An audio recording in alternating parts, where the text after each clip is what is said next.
Ito na ang huling gabi ng pagiging martir ko, Roman. Habang nilalamon ka ng init ng katawan ng iyong kabit, inihahanda ko na ang bawat bala ng katotohanang magpapabagsak sa iyong pedestal.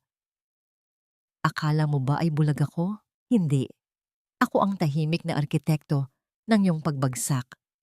Handa ka na bang mawala ang lahat, Koronel? O baka mas gusto mong makita kung paano kita dudurugin ng walang ingay? Hindi ko responsibilidad ang batang yan ngayon, Melanie. May mas mahalaga akong kailangang puntahan. Huwag mo akong kulitin sa mga walang kwentang bagay. Ang bawat salitang binitiwan ni Roman ay parang mga tipak ng yelo na bumabaon sa dibdib ni Melanie. Nakatayo siya sa gitna ng malamig at madilim na pasilyo ng ospital habang karga-karga ang kanilang 3 taong gulang na anak na si Toby. Ang bata ay nanginginig sa taas ng lagnat. Ang maliliit na kamay nito ay mahigpit na nakakapit sa laylayan ng suot niyang kupas na blusa. Sa kabilang banda, si Roman ay nakatayo ng tuwid. Suot ang kanyang malinis at plantsadong uniforme ng militar. Amoy na amoy ni Melanie ang mamahaling pabango na humahalimuyak mula sa leeg ng asawa. Isang amoy na alam niyang hindi para sa kanya at lalong hindi para sa kanilang may sakit na anak. Kanina lang, bago sila nagmadaling pumunta rito, maingat pang pinakintab ni Melanie ang mga sapatos ni Roman. Kahit pagod mula sa pagbabantay kay Toby sa buong gabi, siniguro niyang walang gusot ang uniforme ng asawa dahil alam niyang mahalaga ang reputasyon nito sa kampo. Ngunit heto ang kapalit, isang malamig na pagtalikod. Ramdam ni Melanie ang unti-unting pagbigat ng kanyang mga binti.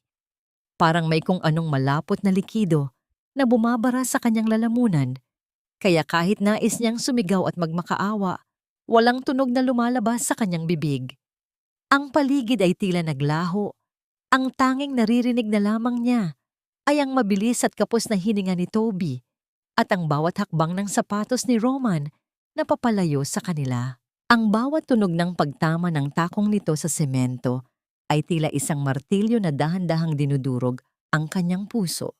Napatingin siya sa screen ng cellphone sa buwan ni Roman na panandaliang umilaw bago ito tuluyang nawala sa paningin niya. Isang pangalan ang malinaw na nabasa ng kanyang namumugtong mga mata. Elena. Kasunod nito ang isang maikling mensahe na nagsasabing, "Nandito na ako sa suite natin, love. Huwag kang magpa-late." Hindi ito ang unang pagkakataon na naramdaman ni Melanie ang hapdi ng pagtataksil, ngunit ito ang unang pagkakataon na ang hapdi ay nahaluan ng isang matinding pait na halos hindi niya makayanan. Sa loob ng maraming taon, tinanggap niya ang lahat. Ang mga gabing hindi ito umuuwi, ang mga malamig na pakikitungo, at ang mga pasaring na siya ay isang pabigat lamang dahil wala siyang sariling kita. Pero ang iwanan ang sariling anak sa oras na ito ay nag-aagaw buhay? Ibang uri ito ng kalupitan. Hinila ni Melanie ang kanyang hininga ng malalim. Pilit na pinapatatag ang kanyang nanginginig na katawan. Tiningnan niya ang maputlang mukha ni Toby. Sa gitna ng kanyang pagkawasak, may isang bagay na biglang nagbago sa loob niya. Ang dating apoy ng pag-ibig na matagal na niyang pilit na pinapanatili ay tuluyan ng naging abo. At mula sa abong yon ay sumibol ang isang matigas na determinasyon. Dahan-dahan niyang inilabas mula sa kanyang bag ang isang maliit at lumang kwaderno. Ang balat nito ay medyo gasgas na, ngunit ang mga pahina sa loob ay malinis pa. Gamit ang isang ballpen na hiniram niya sa nurse station, isinulat niya ang unang linya sa unang pahina. Hindi ito tula, hindi rin ito liham ng pag-ibig. Ito ay isang talaan. 14 ng Oktubre, 11:11 ng gabi. Iniwan mo ang anak mo sa ospital habang kumbulsyon para pumunta sa kabit mo. Ito ang unang utang na kailangan mong bayaran. Habang isinusulat niya ang bawat titik, naramdaman ni Melanie ang panunuyo ng kanyang mga labi. Ang mga luhang kanina pa gustong pumatak ay biglang natuyo. Pinalitan ng isang malamig na titig na nakatitig sa kawalan. Ang bawat salita sa kwadernong iyon ay magiging saksi sa bawat sentimo na kinuha ni Roman sa kanila, sa bawat oras na iginugol nito sa kasinungalingan at sa bawat sakit na idinulot nito sa kanilang mag-ina. Hindi na siya ang Melanie na basta na lamang iiyak sa sulok. Kung ang katarungan ay hindi ibibigay sa kanya ng tadhana, siya mismo ang lilikha nito.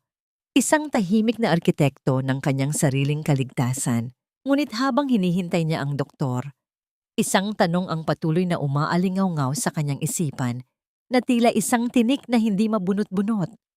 Hanggang saan ang kayang gawin ng isang taong nabulag ng kapangyarihan at pagnanasa? At kapag dumating na ang araw na wala na siyang matakbuhan, makikita pa rin ba ni Roman ang sarili niya bilang isang bayani o bilang isang halimaw na pumatay sa sarili niyang tahanan? Humigpit ang kapit ni Melanie sa kanyang kwaderno habang ang anino ni Roman ay tuluyan ng nilamon ng kadiliman sa dulo ng pasilyo.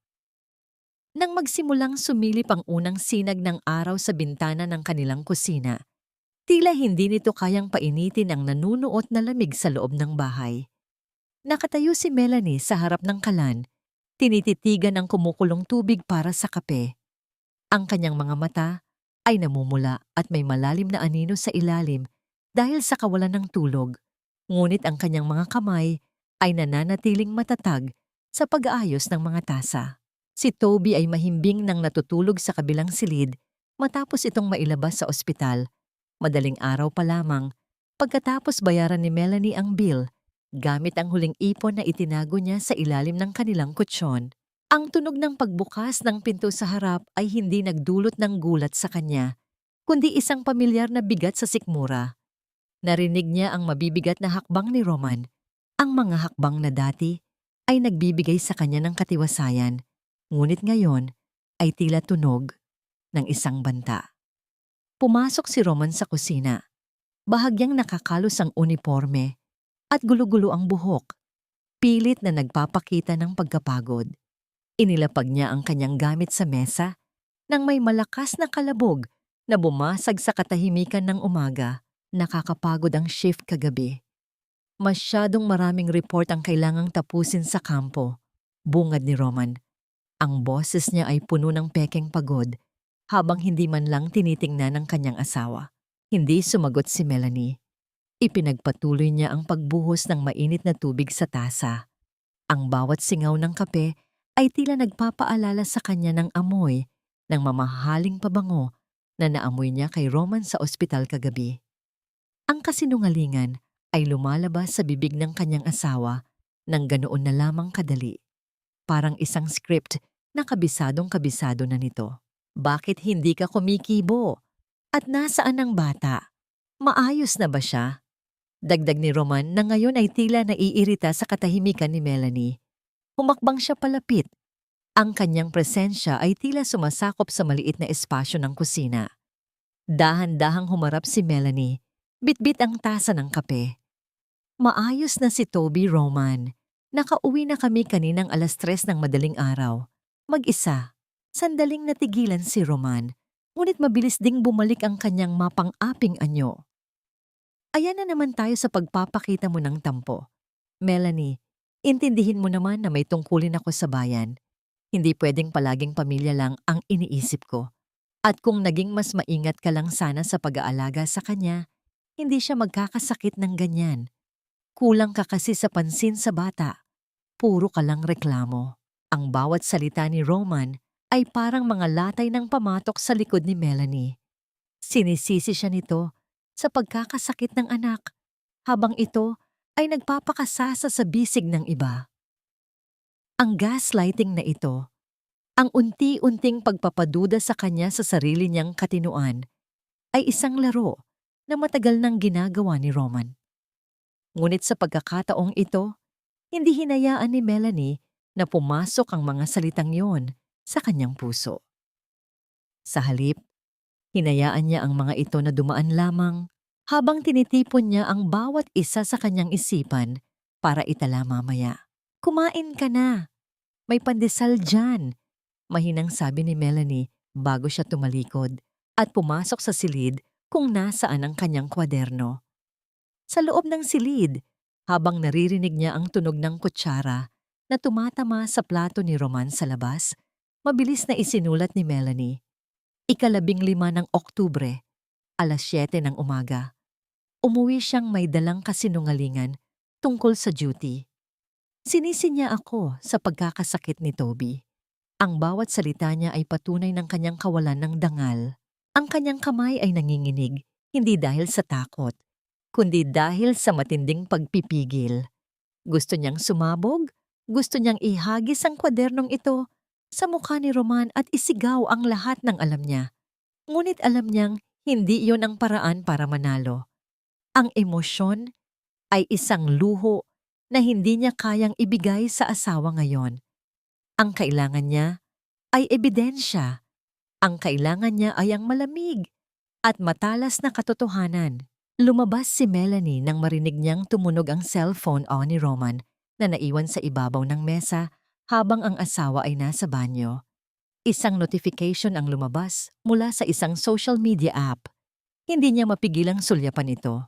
Ito ay isang bagong post mula sa account ni Elena. Isang larawan ng isang magandang kwarto sa hotel na may 2 baso ng wine sa gilid. Ngunit ang kumuha ng atensyon ni Melanie ay ang isang maugat na braso na nakasandal sa headboard ng kama. Isang braso na may pamilyar na pilat mula sa isang lumang sugat sa giyera. Ang pilat na yon ang siyang hinalikan ni Melanie noong gabing bumalik si Roman mula sa kanyang huling misyon. Ang caption ng larawan ay maikli lang, "The best nights are the ones where duty is forgotten for love." Naramdaman ni Melanie ang tila paghinto ng pintig ng kanyang puso. Ang pilat na yon ay ang kanyang huling alaala ng katapatan ni Roman. At ngayon, ito na ang pinakamalinaw na ebidensya ng kanyang pagkakanulo. Habang naririnig niya ang tunog ng bumubuhos na tubig mula sa banyo, isang malamig na ngiti ang sumilay sa mga labi ni Melanie. Isang ngiti na puno ng pait, ngunit puno rin ng direksyon. Hindi niya alam na habang nakatingin siya sa cellphone, si Roman pala ay dahan-dahang nagbukas ng pinto ng banyo at nakatingin sa kanya nang may naniningkit na mga mata. Hawak ang isang tuwalya at may bakas ng pagduda sa kanyang mukha. "Anong ginagawa mo sa gamit ko, Melanie?" Ang malamig na tanong ni Roman na tila bumasag sa huling pag-asa ng katahimikan sa loob ng bahay. "Huwag mong subukan ang pasensya ko, Melanie. Ang pagiging asawa ng isang sundalo ay nangangailangan ng tiwala, hindi ng pagiging tsismosa sa sarili mong pamamahay." Mabilis na hinablot ni Roman ang cellphone mula sa kamay ni Melanie. Ang kanyang mga daliri ay mariing bumaon sa palad ng asawa. Ang lamig ng kanyang boses ay tila isang bayoneta na itinutok sa lalamunan ni Melanie. Walang bakas ng pagsisisi sa kanyang mga mata, kundi isang mapanganib na ningas ng pagbabanta. Tinitigan niya si Melanie ng matagal, pilit na hinahanap ang anumang palatandaan ng pag-aalinlangan o takot. Bago siya tumalikod at pumasok muli sa banyo, sabay ang malakas na pagtulak sa pinto na yumanig sa manipis na dingding ng kanilang silid. Naiwang nakatayo si Melanie. Ang kanyang dibdib ay mabilis na humihinga, ngunit walang tunog na lumalabas. Ramdam niya ang panginginig ng kanyang mga kamay, kaya dahan-dahan niya itong ikinuyom at itinago sa likod ng kanyang apron. Sa loob ng silid na yon, kung saan dapat ay nananahan ng pagmamahal, tanging ang amoy ng luma at tuyong hangin ang kanyang nalalasahan. Kailangan niyang kumilos. Hindi sapat ang makita ang pilat na yon sa screen. Kailangan niya ng mas matibay na hawakan. Pagkatapos, makaalis ni Roman para sa tinatawag nitong biglaang pulong. Sa kampo, kinuha ni Melanie ang kanyang pitaka para bumili ng mga gamot na kailangan pa ni Toby. Ngunit pagdating niya sa bangko, tila huminto ang pag-ikot ng mundo sa harap ng maliit na screen ng ATM. Insufficient funds. Ang bawat titik sa screen ay tila nanunuya sa kanya. Sinubukan niyang muli. Iniisip na baka nagkamali lang siya ng pindot. Ngunit ang resulta ay nanatiling pareho.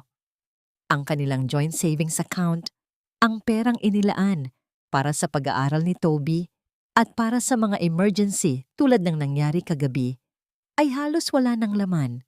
Ang libo-libong piso na pinaghirapan nilang itabi sa loob ng 3 taon ay naglaho na parang bula. Naramdaman ni Melanie ang tila pag-ikot ng kanyang paningin. Ang ingay ng mga sasakyan sa labas at ang daldalan ng mga taong naglalakad ay tila naging malabong bulong sa kanyang pandinig. Sa loob ng kanyang isipan, nakikita niya ang larawan ng hotel room ni Elena, ang mga baso ng wine, at ang layaw na tinatamasa nito gamit ang perang dapat ay para sa kalusugan ng kanyang anak. Umuwi siya ng may mabigat na hakbang. Ang bawat pagtapak sa semento ay tila pagpasan sa krus ng kanyang kapalaran. Pagdating sa tapat ng kanilang bahay, nakita niya si Aling Rosa na nagdidilig ng mga halaman. Ang matanda ay tumingin sa kanya nang may halong awa at pag-aalinlangan. Melanie, iha. Kaninang umaga, nakita ko si Roman sa mall. May kasama siyang magandang mestisa, napakaraming bitbit na paper bags mula sa mga mamahaling botika at tindahan ng alahas. Akala ko ba ay nasa misyon siya? Ang mahinang bulong ni Aling Rosa, ang boses nito ay puno ng pag-aalala. Pilit nang ngumiti si Melanie, isang nangiting hindi umabot sa kanyang mga mata. Baka po kamag-anak lang namin, Aling Rosa. Maraming salamat po. Pagpasok sa loob, ang unang ginawa ni Melanie ay ang pumunta sa cabinet kung saan nakasabit ang mga lumang military jacket ni Roman. Ang kanyang puso ay kumakaba ng malakas, tila isang tambol na nagbababala ng sakuna. Isa-isang kinapkapan ni Melanie ang mga bulsa hanggang sa maramdaman ng kanyang mga daliri ang isang maliit at matigas na piraso ng papel sa loob ng secret pocket ng isang camouflage jacket. Inilabas niya ito, isang resibo mula sa isang sikat na jewelry store sa Makati. Ang petsa? Nung nakaraang linggo lang, ang araw na sinabi ni Roman na wala siyang pera pambili ng bagong sapatos ni Toby dahil gipit ang budget ng pamilya. Ang binili? Isang diamond heart necklace na nagkakahalaga ng mahigit 50,000 piso. Napatitig si Melanie sa halagang nakasulat sa resibo. Ang halagang iyon ay sapat na para sa 5 operasyon ni Toby. Ang bawat sentimo roon ay dugo at pawis na kinuha mula sa kinabukasan ng kanyang anak para lamang isabit sa leeg ng isang babaeng sumisira sa kanilang tahanan. Dahan-dahan siyang naupo sa gilid ng kama, hawak ang resibo sa kanyang nanginginig na kamay. Ang bawat butil ng pawis na pumatak mula sa kanyang noo ay tila nagsasabing sapat na. Ang pagtitiis ay may hangganan at ang hangganang iyon ay narating na niya ngayong hapon. Kinuha niya muli ang kanyang kwaderno mula sa ilalim ng unan at isinulat, 15 ng Oktubre, 4:00 ng hapon. Nahanap ko ang resibo ng iyong kataksilan, 50,000 piso para sa isang kwintas habang ang anak mo ay naghihingalo dahil sa kawalan ng pambayad sa doktor. Roman, hindi lang puso ko ang ninakawan mo ang buhay ng sarili mong dugo. Isinara niya ang kwaderno nang may matinding panggigigil. Ang bawat pahina ay unti-unti nang napupuno. Hindi ng galit, kundi ng mga matatalas na ebidensyang magpapabagsak sa tore ng kasinungalingan ni Roman. Ngunit sa gitna ng katahimikan, narinig ni Melanie ang paghinto ng isang sasakyan sa tapat ng kanilang bahay. Isang marangyang sasakyan na hindi kay Roman. At mula sa bintana, nakita niya ang isang babaeng nakasuot ng malaking salamin at pulang-pulang lipstick na bumababa mula rito, si Elena. Dala-dala nito ang isang maliit na paper bag na may tatak ng jewelry store na nasa resibo ni Melanie. At ang mas masakit, dire-diretso itong naglalakad patungo sa kanilang pintuan, na tila ito ang tunay na may-ari ng tahanang binuo ni Melanie sa loob ng maraming taon. Ang bawat paghakbang ni Elena patungo sa pintuan ay tila isang paglapastangan sa bawat sulok ng tahanang ito na pinaghirapang itayo ni Melanie. Ang pintuan ay dahan-dahang bumukas habang ang mga bisagra nito ay lumilikha ng isang mabigat at mahinang ungol. Nakatayo si Melanie sa paanan ng pintuan, ang kanyang mga kamay ay mariing kumakapit sa gilid ng hamba ng pinto upang pigilan ang kanyang sariling panghihina. Ang babaeng nasa kanyang harapan ay nakangiti. Isang nangiti na puno ng panunuya at pagmamataas na para bang ang buong mundo ay nakaluhod sa kanyang paanan. "Hi Melanie, I hope I'm not disturbing your quiet morning," bungad ni Elena. Ang kanyang boses ay malambing ngunit may kagat na nakakasuka. Inangat nito ang maliit na paper bag na may tatak ng jewelry store at inilagay ito sa mesa sa sala na para bang nasa sarili nitong tahanan. "Roman asked me to drop this off. Sinabi niya na kailangan mo raw ng pampalubag loob dahil masyado kang nag-aalala sa anak ninyo. He said you look so tired and haggard lately. Baka raw kailangan mo lang ng konting sparkle para sumaya naman ang pagmumukha mo." Ang bawat salita ay sumasaksak sa pagkatao ni Melanie. Ang lalaking sumira sa kinabukasan ng kanyang anak ay ginagamit pa pala ang luho ng kabit nito upang insultuhin siya sa loob mismo ng kanyang tahanan. Ang amoy ng mamahaling pabango ni Elena ay pumuno sa sala, isang amoy na sumasakal sa nalalabing hangin ni Melanie. Tiningnan ni Elena ang buong sala, ang mga lumang kurtina, ang mga larawan ni Toby na nakadikit sa dingding na may halong pandidiri. "Alam mo, Melanie," patuloy ni Elena, lumapit ito at tiningnan ng matagal ang mukha ni Melanie. Sinusuri ang kanyang damit at ang maputla niyang balat. "Roman deserves someone who can keep up with him. Isang babaeng kayang samahan siya sa mga gala, kayang mag-dress up, at kayang magbigay sa kanya ng buhay na hindi puro problema. You are so stuck in the past. Puro panggagamot, puro pag-iyak. Roman is a man of honor. He needs a woman that makes him feel alive, not someone who makes him feel like he's carrying a burden every time he comes home." Sayang ka lang dito. Walang luha na pumatak mula sa mga mata ni Melanie. Sa mga sandaling iyon, ang kanyang puso na matagal nang sugatan ay tila binalot ng isang manipis at matigas na yelo. Ang mga luhang dapat ay ibinuhos niya sa pagmamakaawa ay naging isang malamig na balon ng kalmado. Dahan-dahang umatras si Melanie, hindi para tumakas, kundi para itago ang kanyang kanang kamay sa loob ng malalim na bulsa ng kanyang apron. Doon, kinapa ng kanyang mga nanginginig na daliri ang malamig na screen ng kanyang cellphone. Sa tulong ng memorya ng kanyang mga kamay, maingat niyang pinindot ang pindutan sa gilid upang buksan ang voice recorder nang hindi man lang inaalis ang tingin sa babaeng kaharap niya. Ang bawat mapanlait na salita ni Elena ay hindi na ngayon mga patalim na sumusugat sa kanya, kundi mga gintong bala na gagamitin niya sa takdang panahon. "Kung ganun pala kalaki ang halaga mo sa kanya." Tahimik ngunit malamig na tugon ni Melanie.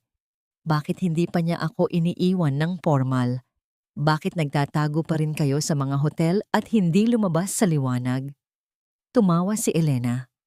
Isang tawang puno ng kumpiyansa at pagmamaliit na umaalingaw-ngaw sa buong kabahayan. Naglakad-lakad ito sa paligid. Hinaplos ang lumang sofa na tila nandidiri. "Dahil naaawa siya sa'yo, Melanie. At syempre, dahil sa imahe niya sa kampo. Kailangan niyang panatilihin ang maskara ng isang responsableng asawa para sa promosyon niya bilang general. But we both know the truth. Sa akin siya umuuwi. Yung perang pambayad mo sana sa ospital ng anak mo, pinambili niya ng tiket namin papuntang Boracay next week. Sabi niya, kailangan niya ng pahinga mula sa nakakasakal na buhay kasama ka." Tahimik na nilunok ni Melanie ang pait. Ang pag-amin ni Elena ay malinaw na nai-record sa kanyang telepono, ang paglustay ng asawa niya sa pera ng pamilya at ang posibleng paggamit ng pondo ng bayan para sa mga luho nito. Hinayaan ni Melanie na magsalita pa ang kabit. Hinayaan niya itong maghukay ng sarili nitong libingan gamit ang sariling kayabangan. Nang makita ni Elena na hindi man lang umiiyak o nagmamakaawa si Melanie, nawala ang nangiti sa mga labi nito. Lumapit siya ng husto kay Melanie. Halos magkadikit na ang kanilang mga balikat. Ang matapang na amoy ng pabango nito ay tila lason na sumisiksik sa ilong ni Melanie. Ngunit nanatili siyang nakatayo ng tuwid, hindi umaatras kahit isang pulgada. Ibinaba ni Elena ang kanyang mukha at inilapit ang kanyang mga labi sa tainga ni Melanie. Ang kanyang boses ay naging isang mapanganib na bulong. Sabi niya sa akin kagabi, amoy lampin ka na raw at amoy kahirapan. Wala na siyang nararamdamang init kapag katabi ka, kundi pandidiri. Huwag mo nang ipilit ang sarili mo sa taong patay na ang nararamdaman para sa'yo. Tanggapin mo na lang ang mga mumong ibinibigay niya. Pagkatapos bitiwan ang mga salitang iyon, umayos ng tayo si Elena. Inayos ang kanyang buhok at naglakad palabas ng pinto nang may nakakapasong pagmamalaki. Ang paglisan nito ay nag-iwan ng isang mabigat na katahimikan sa loob ng bahay. Nang makasiguro si Melanie na wala na ang sasakyan ni Elena, dahan-dahan niyang inilabas ang cellphone mula sa kanyang bulsa. Pinindot niya ang screen upang isave ang audio file at pinangalanan itong Ang Pagamin. Lumapit siya sa mesa kung saan iniwan ni Elena ang maliit na paper bag. Nang buksan niya ito, nakita niya ang isang mumurahing pabango na mabibili lamang sa bangketa, malayo sa mamahaling kwintas na natagpuan niya ang resibo kanina. Isang huling pambabastos mula sa asawang tingin sa kanya ay walang halaga. Kinuha ni Melanie ang kanyang itim na kwaderno. Ang kanyang kamay ay hindi na nanginginig. Sa ilalim ng huling isinulat niya, idinagdag niya ang mga katagang ito. 15 ng Oktubre, ipinadala mo ang iyong kabit sa mismong tahanan ng iyong anak para insultuhin ako.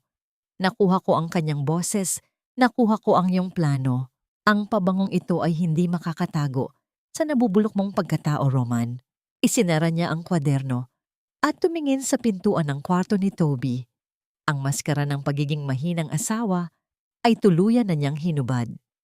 Kung digmaan ang gusto nila, ibibigay niya ito ng walang anumang ingay. Ngunit sa hindi inaasahang pagkakataon, umilaw muli ang screen ng kanyang telepono. Isang mensahe mula sa isang hindi kilalang numero ang pumasok. Gusto mo ba talagang malaman kung saan napupunta ang pondo ng asawa mo? Magkita tayo bukas, 3:00 ng hapon, sa lumang kapilya sa likod ng kampo. Huwag kang magsasama ng iba. Napatitig si Melanie sa mensahe. Ang kanyang puso ay nagsimulang tumibok ng mabilis, napapalibutan ng takot, ngunit may halong pananabik. Sino ang nagpadala nito? At ano pa ang mga lihim na itinatago ni Roman na mas malaki pa kaysa sa kanyang pagtataksil? Ang lumang kapilya sa likod ng kampo militar ay nababalot ng isang mapayapang katahimikan, malayo sa ingay ng mga nagsasanay na sundalo at tunog ng mga sasakyan. Ang mga dingding nitong bato ay inabot na ng lumot at ang mga upuang gawa sa kahoy ay nagpapakita na ng tanda ng panahon. Dito madalas magdasal si Melanie noong mga unang taon ng kanilang kasal ni Roman, noong naniniwala pa siya na ang pag-ibig ay sapat na para magtaguyod ng pamilya. Ngayon, naglakad siya pabalik sa lugar na ito hindi upang humingi ng milagro, kundi upang hanapin ang katotohanang matagal nang ibinabaon ng kanyang asawa. Mahigpit ang kapit ni Melanie sa strap ng kanyang lumang bag. Ang hanging hapon ay may dalang lamig na sumusuot sa kanyang manipis na damit. Ngunit ang kaba sa kanyang dibdib ay nagbibigay ng kakaibang init sa kanyang buong katawan. Bawat paghakbang niya sa mga tuyong dahon ay maingat at kalkulado. Pumasok siya sa loob ng kapilya at ang una niyang napansin ay ang anino ng isang lalaking nakatayo sa tabi ng altar, nakatalikod at tila naghihintay. Nang maramdaman nito ang kanyang presensya, dahan-dahan itong humarap. Nakasuot ang lalaki ng isang simpleng sibilyang damit. May suot na sombrero na medyo nakatakip sa kanyang mukha. Pamilyar ang bulto ng kanyang katawan, ngunit hindi agad siya nakilala ni Melanie hanggang sa hubarin nito ang sombrero. Attorney David! Mahinang bulalas ni Melanie, ang kanyang boses ay may bahid ng pagkabigla. Si David ay ang matagal ng kaibigan ng kanyang yumaong ama at dati ring nagsilbing legal counsel sa kampo bago ito nagretiro ng maaga. Ang kanyang mukha ay nagpapakita ng isang malalim na pag-aalala. Ang mga mata nito ay may taglay na kalungkutan para sa anak ng kanyang kaibigan. Melanie, iha, pasensya na kung pinapunta kita rito ng palihim. Bungad ni David, ang kanyang boses ay malumanay, ngunit puno ng seryosong babala. Lumingalinga ito sa paligid bago nagpatuloy. Nabalitaan ko ang nangyari kay Toby nung isang gabi at alam ko rin kung nasaan si Roman ng mga oras na yon. Hindi nakapagsalita si Melanie. Akala niya, ang laban niya ay nag-iisa lamang. Akala niya, walang nakakapansin sa unti-unting pagkawasak ng kanyang pamilya sa ilalim ng anino ng isang bayaning sundalo. Inilabas ni David mula sa kanyang bulsa ang isang brown envelope. Ang pabalat nito ay may tatak ng kompidensyal na selyo. Inabot niya ito kay Melanie. Hindi lang pagtataksilang kasalanan ng asawa mo, Melanie. Seryosong sabi ni David. Bilang pinuno ng logistics sa kampo, may hawak siyang malaking pondo. Ang mga perang ginagamit niya para sa mga luho ng kanyang kabit at ang mga bakasyon nila, hindi iyon galing sa kanyang sahod. Unti-unti niyang kinukuha ang pondo na dapat ay para sa mga benepisyo at pagpapagamot ng mga retiradong sundalo. Naramdaman ni Melanie ang panginginig ng kanyang mga tuhod. Kung totoo ito, hindi lang siya ang biktima ni Roman, kundi pati na rin ang mga sundalong nagbuwis ng buhay at kalusugan para sa bayan. Binuksan niya ng bahagya ang envelope. Nakita niya ang mga kopya ng bank transfers, pekeng resibo, at mga dokumentong may pirma ni Roman na naglilipat ng pera sa mga dummy accounts. Bakit niyo po ito ibinibigay sa akin, attorney? Tanong ni Melanie. Ang kanyang boses ay naghahanap ng kasiguraduhan. Bakit hindi niyo idiretso sa mga autoridad? Bumuntong hininga si David. Dahil sa loob ng kampo, masyadong marami siyang kaalyado. Pinoprotektahan siya ng mga nakatataas dahil sa kanyang magandang record. Kung ako ang lalapit, madali nila itong pagtatakpan at ako ang magmumukhang sinungaling. Ngunit ikaw, bilang asawa niya, may access ka sa mga personal niyang gamit, sa kanyang mga account, sa mga sikreto niya sa bahay. Kung magsasama ang mga ebidensyang ito at ang mga personal na patunay mo, wala siyang kawala. Bukod doon, utang na loob ko sa ama mo ang buhay ko. Hindi ko hahayaang sirain ng isang tiwaling opisyal ang buhay ng kanyang anak. Tanagi umantadam tata. Hinawakan ng mahigpit ni Melanie ang envelope. Idinikit ito sa kanyang dibdib. Ang bigat nito ay tila isang bagong responsibilidad. Isang tanikala ng tungkulin, hindi lamang para sa kanyang anak, kundi para sa katarungan. Iha, delikado ang ginagawa natin. Babala ni David. Ang kanyang mga mata ay naniningkit sa pag-aalala. Kapag nalaman ni Roman na alam mo ang mga ito, hindi siya magdadalawang isip na saktan ka o ilayo si Toby sa iyo gamit ang kanyang kapangyarihan at impluensya. Kailangan mong maging maingat. Kailangan mong magtiis pa ng kaunti hanggang sa makuha natin ang perpektong pagkakataon para sumabog ang lahat. Tumango si Melanie. Ang kanyang mukha ay unti-unting nagiging kalmado. Nasanay na akong magtiis, attorney. Pero ngayon, may direksyon na ang pananahimik ko. Nagpaalam na si David. Iniwan si Melanie mag-isa sa loob ng kapilya. Binuksan niyang muli ang kanyang itim na kwaderno at isinulat ang mga bagong detalye. Idinagdag ang pangalan ni David bilang kanyang lihim na kakampi. Paglabas niya ng kapilya, unti-unti nang lumulubog ang araw, nag-iiwan ng mapupulang kulay sa kalangitan. Nakita niya ang isang itim na SUV na nakaparada hindi kalayuan sa kalsada palabas ng kampo.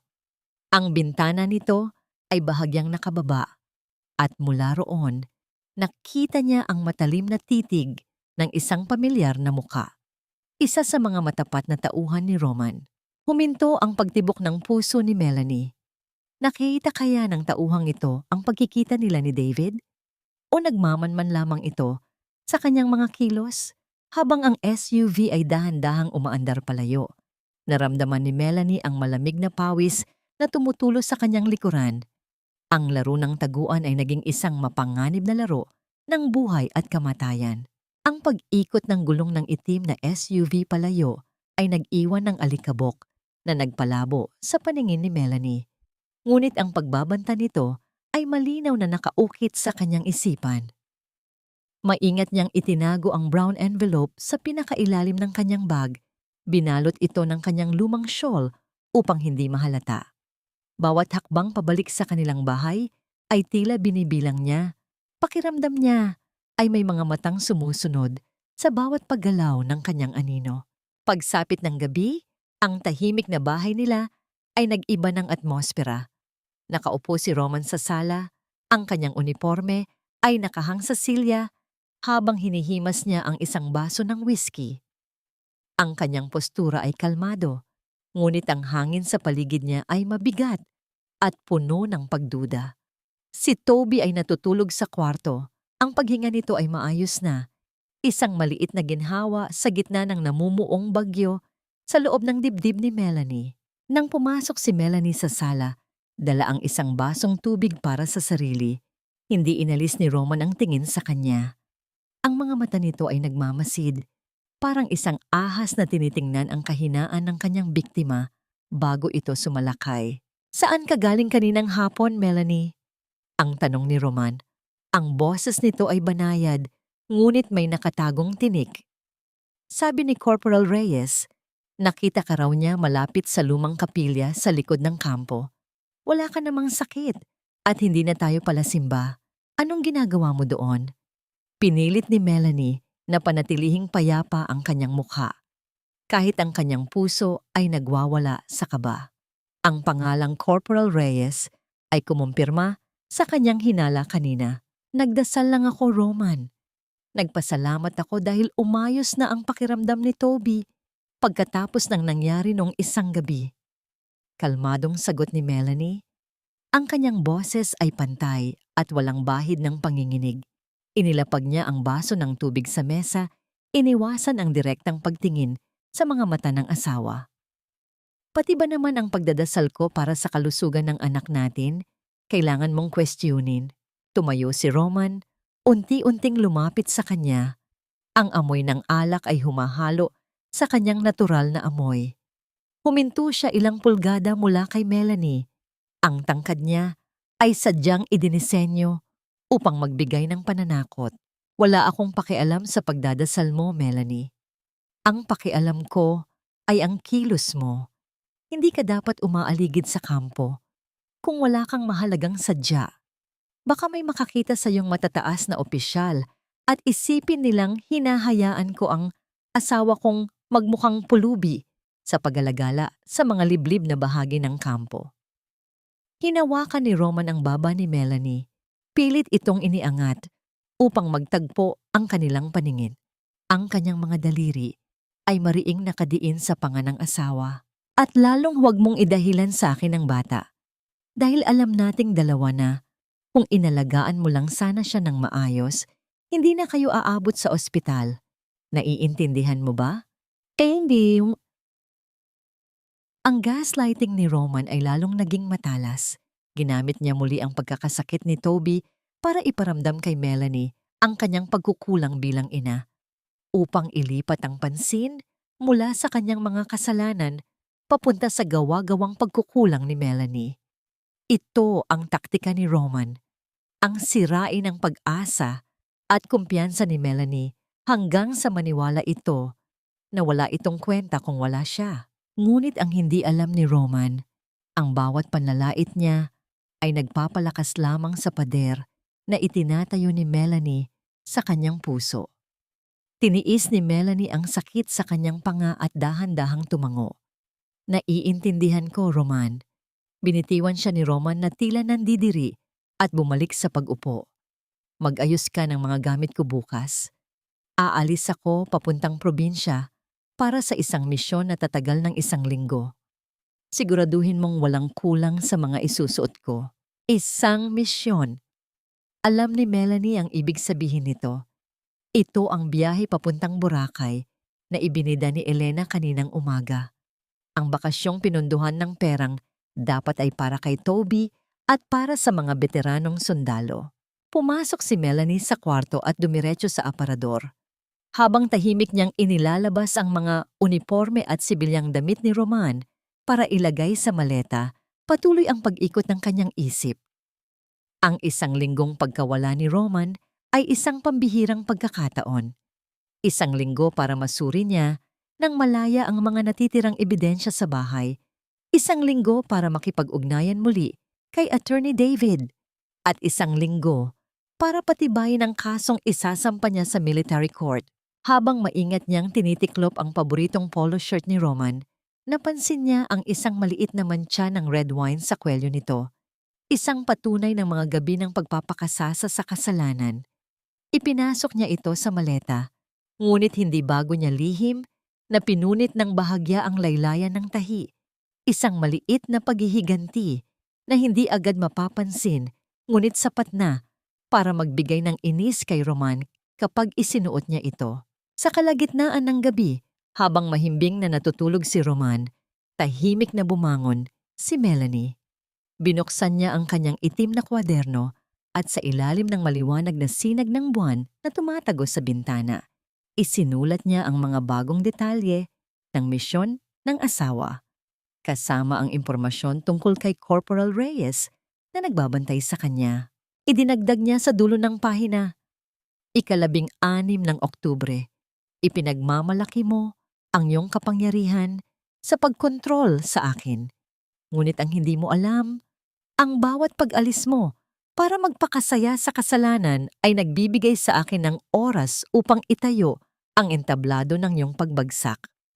Sige, magpakasasa ka sa iyong misyon, Roman. Dahil ito na marahil ang huli mong malayang paglipad. Isasara na sana niya ang kwaderno nang biglang mapansin niya ang isang kakaibang anino sa labas ng kanilang bintana. May taong nakatayo roon, naninigarilyo. Ang mapulang baga ng sigarilyo ay umaapoy sa dilim.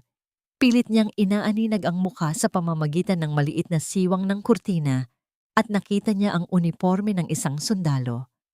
Si Corporal Reyes nagbabantay sa kanilang mismong tahanan sa gitna ng gabi.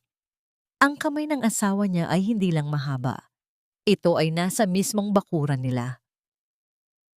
Huwag kang gagawa ng anumang katangahan habang wala ako, Melanie. Tandaan mo, bawat galaw mo ay alam ko. Isang pagkakamali mo lang at baka makita mo na lang ang sarili mong nasa labas ng kampong ito nang walang kahit anong dala.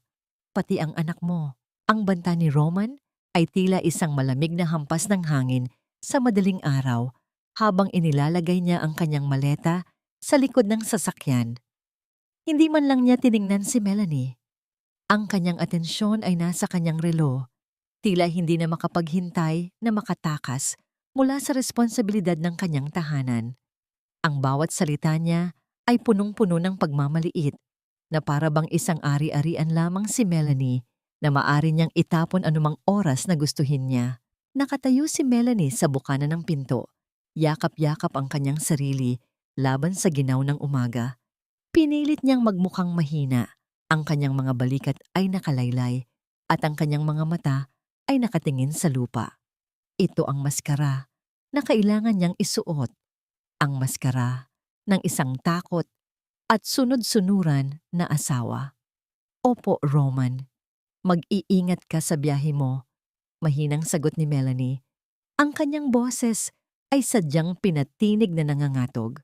Tumango lamang si Roman ng may halong pandidiri bago sumakay sa sasakyan. Sa pag-andar nito palabas ng kanilang bakuran, nakita ni Melanie ang anino ni Corporal Reyes sa dulo ng kalsada, nakasandal sa isang puno at tila nagbabantay pa rin. Kahit wala na si Roman, ang kanyang mga galamay ay nananatiling nakapulupot sa leeg ni Melanie. Pagpasok sa loob ng bahay, ang unang ginawa ni Melanie ay ang puntahan si Toby. Mahimbing pang natutulog ang bata. Ang maliit na dibdib nito ay pantay ang pag-akyat at pagbaba. Hinaplos ni Melanie ang noo ng anak at sa sandaling iyon, ang kanyang puso ay napuno ng isang matinding determinasyon, isang tahimik na panunumpa sa gitna ng kawalan. Ang kaligtasan ni Toby ang magiging kabayaran ng bawat sakripisyong gagawin niya sa loob ng linggong ito. Sinimulan ni Melanie ang kanyang pagsasaliksik sa loob ng silid-aralan ni Roman, isang lugar na dati ay ipinagbabawal niyang pasukin. Maingat ang bawat galaw niya, tinitiyak na walang gamit na magagalaw nang hindi na ibabalik sa tamang posisyon. Alam niyang si Roman ay isang taong mapagmatyag sa detalye, kaya dapat siyang maging mas mapagmatyag. Sa ilalim ng isang tumpok ng mga lumang dokumento sa pinakaibabang drawer ng mesa, nakaramdam si Melanie ng isang matigas na bagay. Dahan-dahan niya itong hinila. Isang maliit na itim na kahon, nakakubli sa likod ng mga file ng kumpidensyal na report. Walang susi ang drawer, ngunit ang kahon mismo ay may digital lock. Ang kanyang isip ay mabilis na naglakbay. Ano ang maaaring code? Ang kaarawan ni Roman? Ang araw ng kanilang kasal? Sinubukan niya ang mga ito, ngunit puro error ang lumalabas. Huminga siya ng malalim. Pilit na pinapakalma ang kanyang nanginginig na mga kamay. Inisip niya ang tungkol kay Elena. Sinubukan niya ang petsa kung kailan sila unang nagkita ni Roman sa isang military gala. Ang araw na akala ni Melanie ay simula ng kanilang walang hanggang pag-ibig. Hindi ito gumana. Biglang sumagi sa isip niya ang isang petsa na madalas banggitin ni Roman sa kanyang mga lasing na sandali. Ang araw ng kanyang unang promosyon, ang araw na sinabi nitong nagsimula ang kanyang tunay na kapangyarihan. Ipinasok ni Melanie ang mga numero. Isang mahinang tunog ng pagbukas ng mekanismo ang narinig niya sa loob ng tahimik na silid. Ang lock ay bumukas. Sa loob ng kahon, natagpuan ni Melanie ang isang bagay na mas mahalaga pa sa ginto. Isang burner phone at isang maliit na ledger na sulat kamay ni Roman. Ang ledger ay naglalaman ng mga listahan ng mga pangalan, hindi lang mga pangalan ng mga supplier ng kampo, kundi mga pangalan ng matataas na opisyal, kasunod ang mga halaga ng donasyon na ibinibigay ni Roman sa kanila. Ito ang dahilan kung bakit hindi siya magalaw ng batas. Si Roman ay hindi lang magnanakaw. Siya ay isang tagapagtustos ng mga tiwali. Pinoprotektahan siya ng mga taong nasa taas dahil sila rin ay nakikinabang sa kanyang mga nakaw na yaman. Binuksan ni Melanie ang burner phone. Maraming messages mula kay Elena, ngunit may isang thread ng usapan na nakakuha ng kanyang pansin. Ang kausap ay nakapangalan lamang na Shadow. Shadow, siguraduhin mong malinis ang paglilipat ng pondo sa Lunes. Ang huling batch ng mga gamot para sa veterans ay dapat ma-divert na sa warehouse natin. Roman, copy, handa na ang mga tao ko. Walang maghihinala. Naramdaman ni Melanie ang tila paghinto ng kanyang paghinga. Ang Lunes ay 3 araw na lang mula ngayon. Ang misyon ni Roman ay hindi lang bakasyon sa Boracay.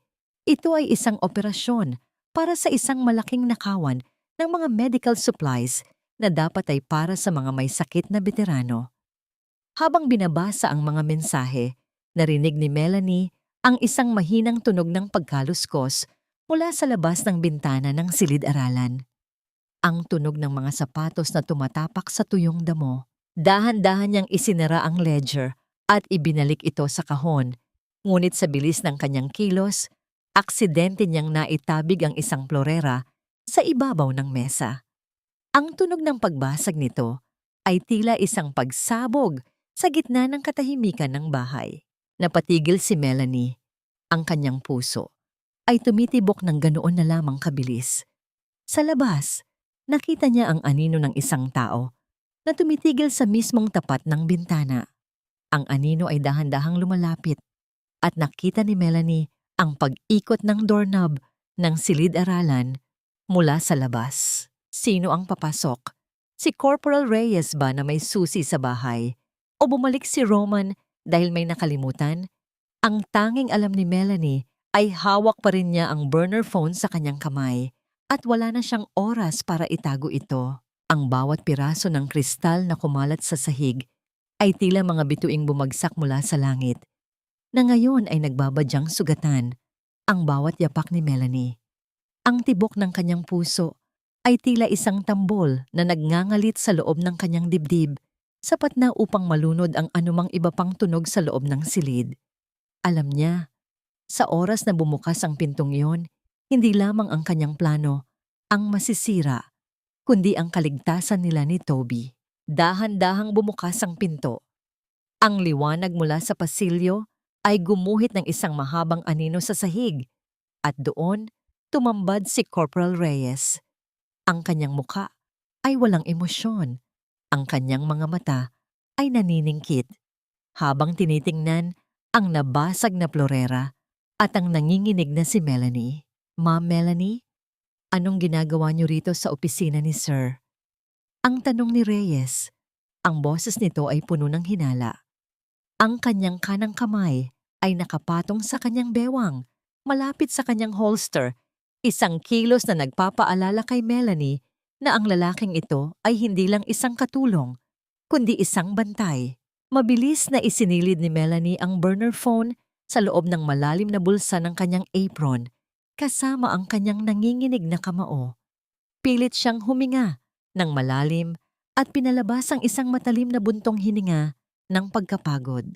Naghahanap ako ng thermometer, Corporal. Sagot ni Melanie. Ang kanyang boses ay sadyang pinahina at nilagyan ng tono ng kawalang pag-asa. Muling tumataas ang lagnat ni Toby at naalala kong may itinago si Roman na medical kit dito sa drawer niya noong nakaraang buwan. Sa kamalasan, naitabig ko ang florera sa dilim. Tumingin si Reyes sa nabasag na kristal at pagkatapos ay sa drawer na bahagyang nakabukas. Lumapit siya ng isang hakbang, ang kanyang mga sapatos ay lumilikha ng isang mabigat na tunog sa sahig na kahoy. Yumuko siya upang pulutin ang isang piraso ng kristal. Ang kanyang mga mata ay hindi inaalis kay Melanie. Ang bilin po ni Sir, bawal po ang sino man dito habang wala siya. Kahit po kayo, sabi ni Reyes. Ang kanyang boses ay tila isang babala. Mas mahalaga ba ang gamit sa loob ng silid na ito kaysa sa buhay ng anak niya? Ang ganting tanong ni Melanie. Ang kanyang mga mata ay biglang nagningas ng isang tunay na galit. Sa sandaling iyon, hindi siya umaarte. Ang sakit ng pagiging kinalimutan ni Roman para sa mga material na bagay ay biglang sumabog. Kung gusto mong isumbong ako, sige. Pero unahin mo munang linisin ang kalat na ito bago pa masugatan ng anak ko kapag pumasok siya rito. Tila nagulat si Reyes sa biglang pagtapang ni Melanie. Ang imahe ng martir na asawa ay pansamantalang naglaho, pinalitan ng isang inang handang pumatay para sa kanyang anak. Marahil ay nakita ni Reyes ang katotohanan sa kanyang mga mata, o marahil ay may maliit pa ring bahagi ng kanyang pagkatao ang nakakaramdam ng awa. Dahan-dahan itong tumayo at tumango. Pasensya na po, ma'am. Lilinisin ko na po ito. Bumalik na po kayo sa kwarto nyo at ako na ang maghahanap ng gamot para sa bata. Sabi ni Reyes, bagaman ang kanyang mga mata ay nanatiling mapagmasid habang sinusundan ang pag-alis ni Melanie. Nang makabalik si Melanie sa kanyang kwarto, mabilis niyang isinara ang pinto at ibinanday ang silya rito. Inilabas niya ang burner phone mula sa kanyang apron. Ang kanyang mga kamay ay basang-basa ng malamig na pawis.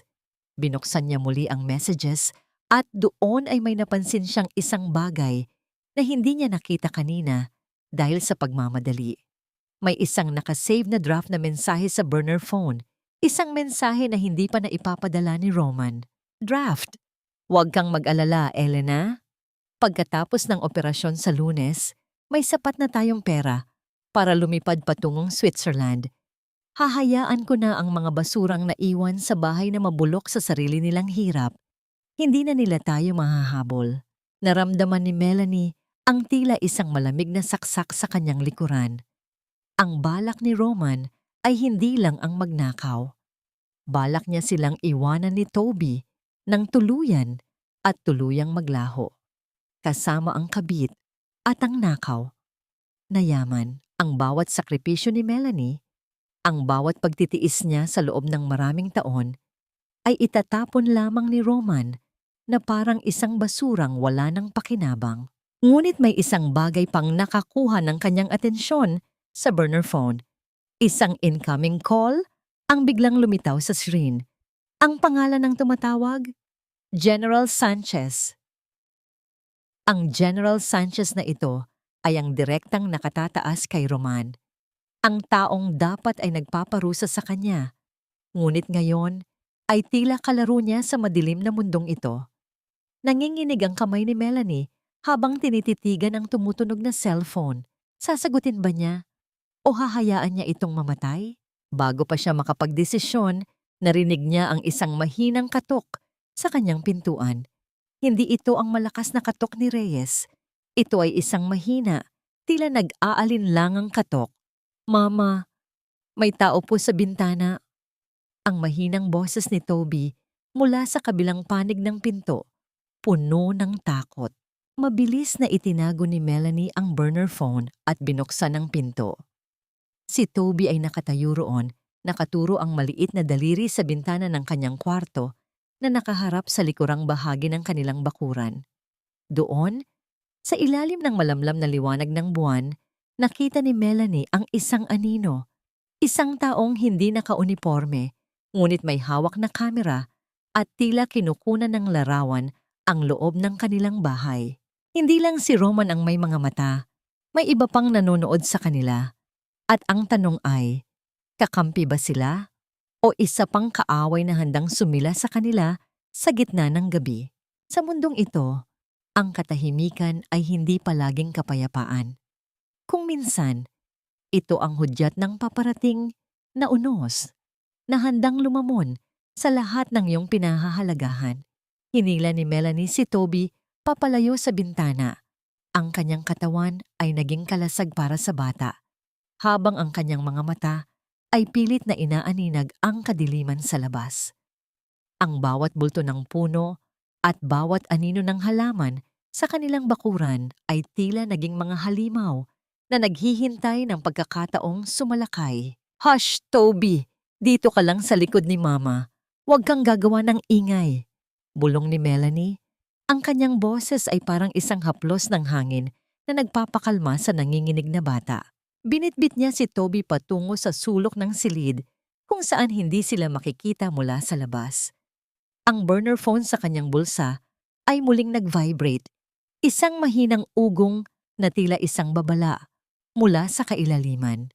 Hindi na tumatawag si General Sanchez, ngunit isang mensahe ang pumasok na nagpatingkad sa liwanag ng screen sa loob ng madilim na silid. "Sanchez, 4:00 ng madaling araw sa Lunes. Warehouse 7. Siguraduhin mong walang sabit. Ang helicopter ay maghihintay sa likod ng kampo pagkatapos ng transfer.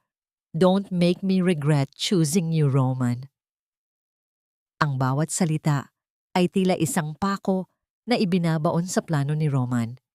Hindi lang pala ito simpleng nakawan. May nakahanda ng takas na helicopter. Ang plano ni Roman na iwan sila ay mas malapit na kaysa sa kanyang inaasahan. Lunes, 3 araw na lang ang natitira para sa kanya upang baligtarin ang tadhana. Dahan-dahang lumapit muli si Melanie sa bintana. Bitbit ang isang maliit na flashlight na hindi niya binubuksan. Sa halip na matakot, ang galit ay unti-unting pumapalit sa kanyang kaba. Sino ang kumuha ng larawan? Kung ito ay tauhan ni Roman, bakit sila magtatago kung maaari naman silang pumasok sa loob? Kung ito naman ay tauhan ni General Sanchez, bakit nila kailangang manmanan ng asawa ng kanilang kasabwat? Nang muling tumingin si Melanie sa labas, wala na ang anino. Ang tanging naiwan ay ang bakas ng mga yapak sa basang lupa at ang amoy ng usok ng sigarilyo na unti-unting tinatangay ng hangin. Ngunit may napansin siyang isang puting bagay na nakasabit sa sanga ng sampagita na nasa tapat mismo ng bintana. "Dito ka lang, Toby. Huwag kang aalis," utos ni Melanie. bago dahan-dahang binuksan ang pinto ng kwarto. Nilampasan niya ang sala, kung saan naririnig niya ang mahimbing na hilik ni Corporal Reyes na nakatulog na sa sofa pagkatapos maglinis ng florera. Isang pagkakataon ito, maingat siyang lumabas sa pinto sa likod. Ang kanyang mga paa ay halos hindi lumilikha ng tunog sa semento. Ang malamig na hangin ng gabi ay humahalik sa kanyang balat, nagbibigay ng kakaibang kaba at sigla. Pagdating sa puno ng sampagita, kinuha niya ang puting bagay, isang maliit na piraso ng papel na katupi ng maayos. Sa loob nito ay may nakasulat na mga salita sa Tagalog na tila isang babala at isang alok. Hindi ka nag-iisa. Ang mga veteranong ninakawan niya ay hindi natutulog. Kung gusto mong mabuhay ang anak mo at makuha ang hustisya, maghanda ka sa linggo ng gabi. Mag-iwan ka ng tanda sa gate, isang puting panyo, kung handa ka nang makipagtulungan sa amin. Naramdaman ni Melanie ang tila isang kuryente na dumaloy sa kanyang buong pagkatao. Ang mga veterano, ang mga taong pinaglingkuran ng kanyang ama, at ang mga taong ngayon ay pinagnanakawan ng kanyang asawa. Sila ang nagmamanman, sila ang kumukuha ng ebidensya hindi laban sa kanya, kundi laban kay Roman. Bumalik siya sa loob ng bahay. Ang kanyang isip ay parang isang chessboard na mabilis na nag-aayos ng mga piyesa. Meron siyang ebidensya mula kay Attorney David, meron siyang burner phone ni Roman, at ngayon, meron siyang posibleng hukbo ng mga veterano na handang lumaban para sa kanya. Pumasok siya sa silid ni Toby at naupo sa tabi ng bata. Hinawakan niya ang maliit na kamay nito at dahan-dahang hinalikan. Ang sandali ng pagtanggap na ang kanyang buhay ay hindi na kailanman magiging pareho. Ang pagiging martir ay tapos na. Ang pagiging biktima ay isang alaala na lamang. Toby, magiging maayos ang lahat. Pangako ni Mama, hindi tayo aalis ng walang laban. Bulong niya sa natutulog na bata. Kinuha niya ang kanyang itim na kwaderno at isinulat ang huling tala para sa gabing iyon. 17 ng Oktubre, madaling araw, may mga mata sa dilim na hindi mo pagmamay-ari, Roman. Akala mo ay helicopter ang magliligtas sa iyo, ngunit hindi mo alam na ang lupang tinatapakan mo ay unti-unti nang bumibigay. Ang mga taong binaliwala mo ang siyang magiging mitya ng iyong pagbagsak. Isinara niya ang kwaderno nang may matinding tunog ng determinasyon. Ngunit sa paglingon niya sa pintuan ng kwarto, nakita niyang nakatayo roon si Corporal Reyes, gising na gising, at ang kanyang mga mata ay nakatuon sa puting papel na hawak pa rin ni Melanie. Ano pong hawak niyo, ma'am? At bakit po kayo lumabas ng bahay sa ganitong oras? Ang malamig na tanong ni Reyes. Ang kanyang kamay ay dahan-dahang bumababa, patungo sa kanyang tagiliran. Ang mga mata ni Corporal Reyes ay tila 2 butas ng baril na nakatutok sa dibdib ni Melanie, naghihintay ng anumang maling galaw upang tuluyang mabaon ang hinala. Ang bawat segundo ng katahimikan sa pagitan nila ay tila isang lubid na unti-unting humihigpit sa leeg ni Melanie. Ramdam niya ang magaspang na papel sa loob ng kanyang palad. Ang mga salita ng mga veterano ay tila nag-aapoy sa kanyang balat. Isang lumang sulat para sa tatay ko, Corporal. Ang mahinahong sagot ni Melanie. Ang kanyang boses ay hindi nanginig. Bagaman ang kanyang puso ay tila isang tambol na nagwawala. Inilibing ko ito sa ilalim ng puno ng sampagita noong nakaraang taon, bago siya pumanaw. Naisip ko lang na baka makatulong ang basahin muli ang kanyang mga payo sa gitna ng lahat ng gulo sa buhay ko ngayon. Tinitigan ni Reyes ang nakakuyom na kamay ni Melanie. May bahid ng pagduda sa kanyang mukha, ngunit may mas malalim ding emosyon na sumilay doon. Isang bahid ng respeto para sa alaala ng isang yumaong sundalo. Kilala ang ama ni Melanie sa kampo bilang isang tapat at marangal na opisyal, ang kabaligtaran ng asawa niyang si Roman. Hindi ko po gustong maging bastos, ma'am, pero ang utos ni Sir Roman ay huwag kayong hahayaang lumabas ng bahay sa gabi. Sabi ni Reyes, bagaman lumambot ng bahagya ang kanyang pagkakahawak sa kanyang bewang.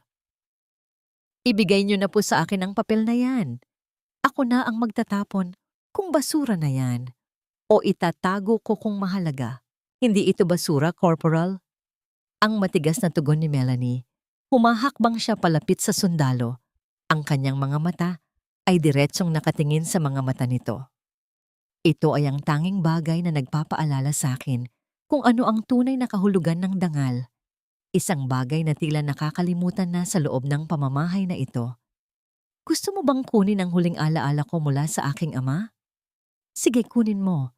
Pero siguraduhin mong kaya mong tingnan ang sarili mo sa salamin bukas. Alam na ninakawan mo ang isang byuda ng kanyang huling lakas. Napatigil si Reyes. Ang bigat ng mga salita ni Melanie ay tila isang sampal sa kanyang pagiging sundalo. Sa loob ng ilang sandali, tanging ang tunog ng mabilis na paghinga ni Toby mula sa kwarto ang naririnig. Dahan-dahang ibinaba ni Reyes ang kanyang tingin at umatras ng isang hakbang. Bumalik na po kayo sa loob, ma'am. Hindi ko na po ito babanggitin kay sir. Basta siguraduhin niyo pong hindi na kayo lalabas muli. Mahinang sabi ni Reyes bago tumalikod at bumalik sa sofa sa sala. Nakahinga ng maluwag si Melanie. Ngunit alam niyang panandalian lamang ang tagumpay na ito. Pagpasok niya sa kwarto, agad niyang sinunog ang maliit na papel gamit ang isang lighter. Hinayaang maging abo ang mensahe ng mga veterano pagkatapos itong kabisaduhin. Hindi siya pwedeng mag-iwan ng anumang pisikal na ebidensya na mag-uugnay sa kanya sa labas. Kinabukasan, linggo ng umaga, ang hangin ay puno ng tensyon na tila isang kwerdas ng gitara na sobrang higpit at anumang oras ay pwedeng maputol. Sinimulan ni Melanie ang kanyang paghahanda. Nagluto siya ng paboritong ulam ni Toby, ngunit ang kanyang isip ay nasa white handkerchief na kailangan niyang ilabit sa gate. Habang naglalaba siya sa likod, kinuha ni Melanie ang isang puting panyo mula sa basket. Kunwari ay isasabit niya ito para matuyo. Ngunit ang posisyon nito ay dapat na malinaw na makikita mula sa kalsada. Ang sandali kung saan ang kanyang pagiging asawa ay tuluyan ng nagwakas at ang kanyang pagiging revolusyonaryo laban sa sariling asawa ay nagsimula na. Isinabit niya ang panyo nang may kasamang panalangin. Mama, bakit ka po umiiyak? Ang tanong ni Toby habang hinihila ang kanyang saya. Hindi na malaya ni Melanie na may isang butil ng luha na pumatak mula sa kanyang mata. Pinunasan niya ito agad at ngumiti sa anak. Hindi ito luha ng lungkot, Toby. Luha ito ng pag-asa. Malapit na tayong makalaya. Pagsapit ng 8:00 ng gabi, ang burner phone sa loob ng kanyang cabinet ay biglang nag-vibrate. Isang text mula sa Shadow. Shadow, handa na ang lahat para sa bukas.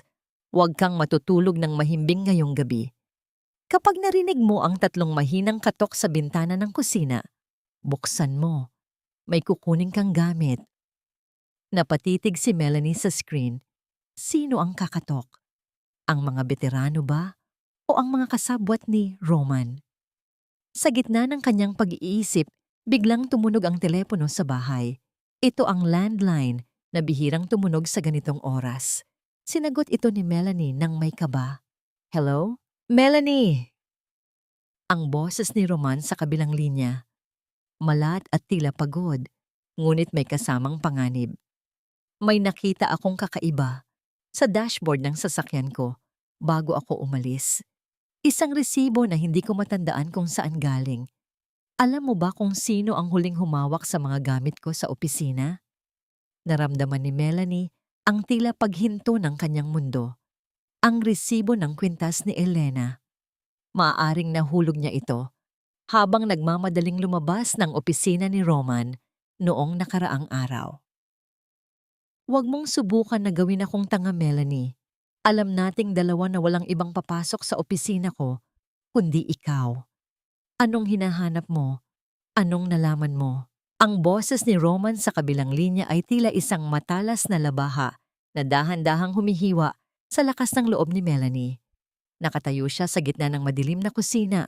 Ang tanging liwanag ay ang malamlam na sinag ng buwan na tumatagos sa bintana.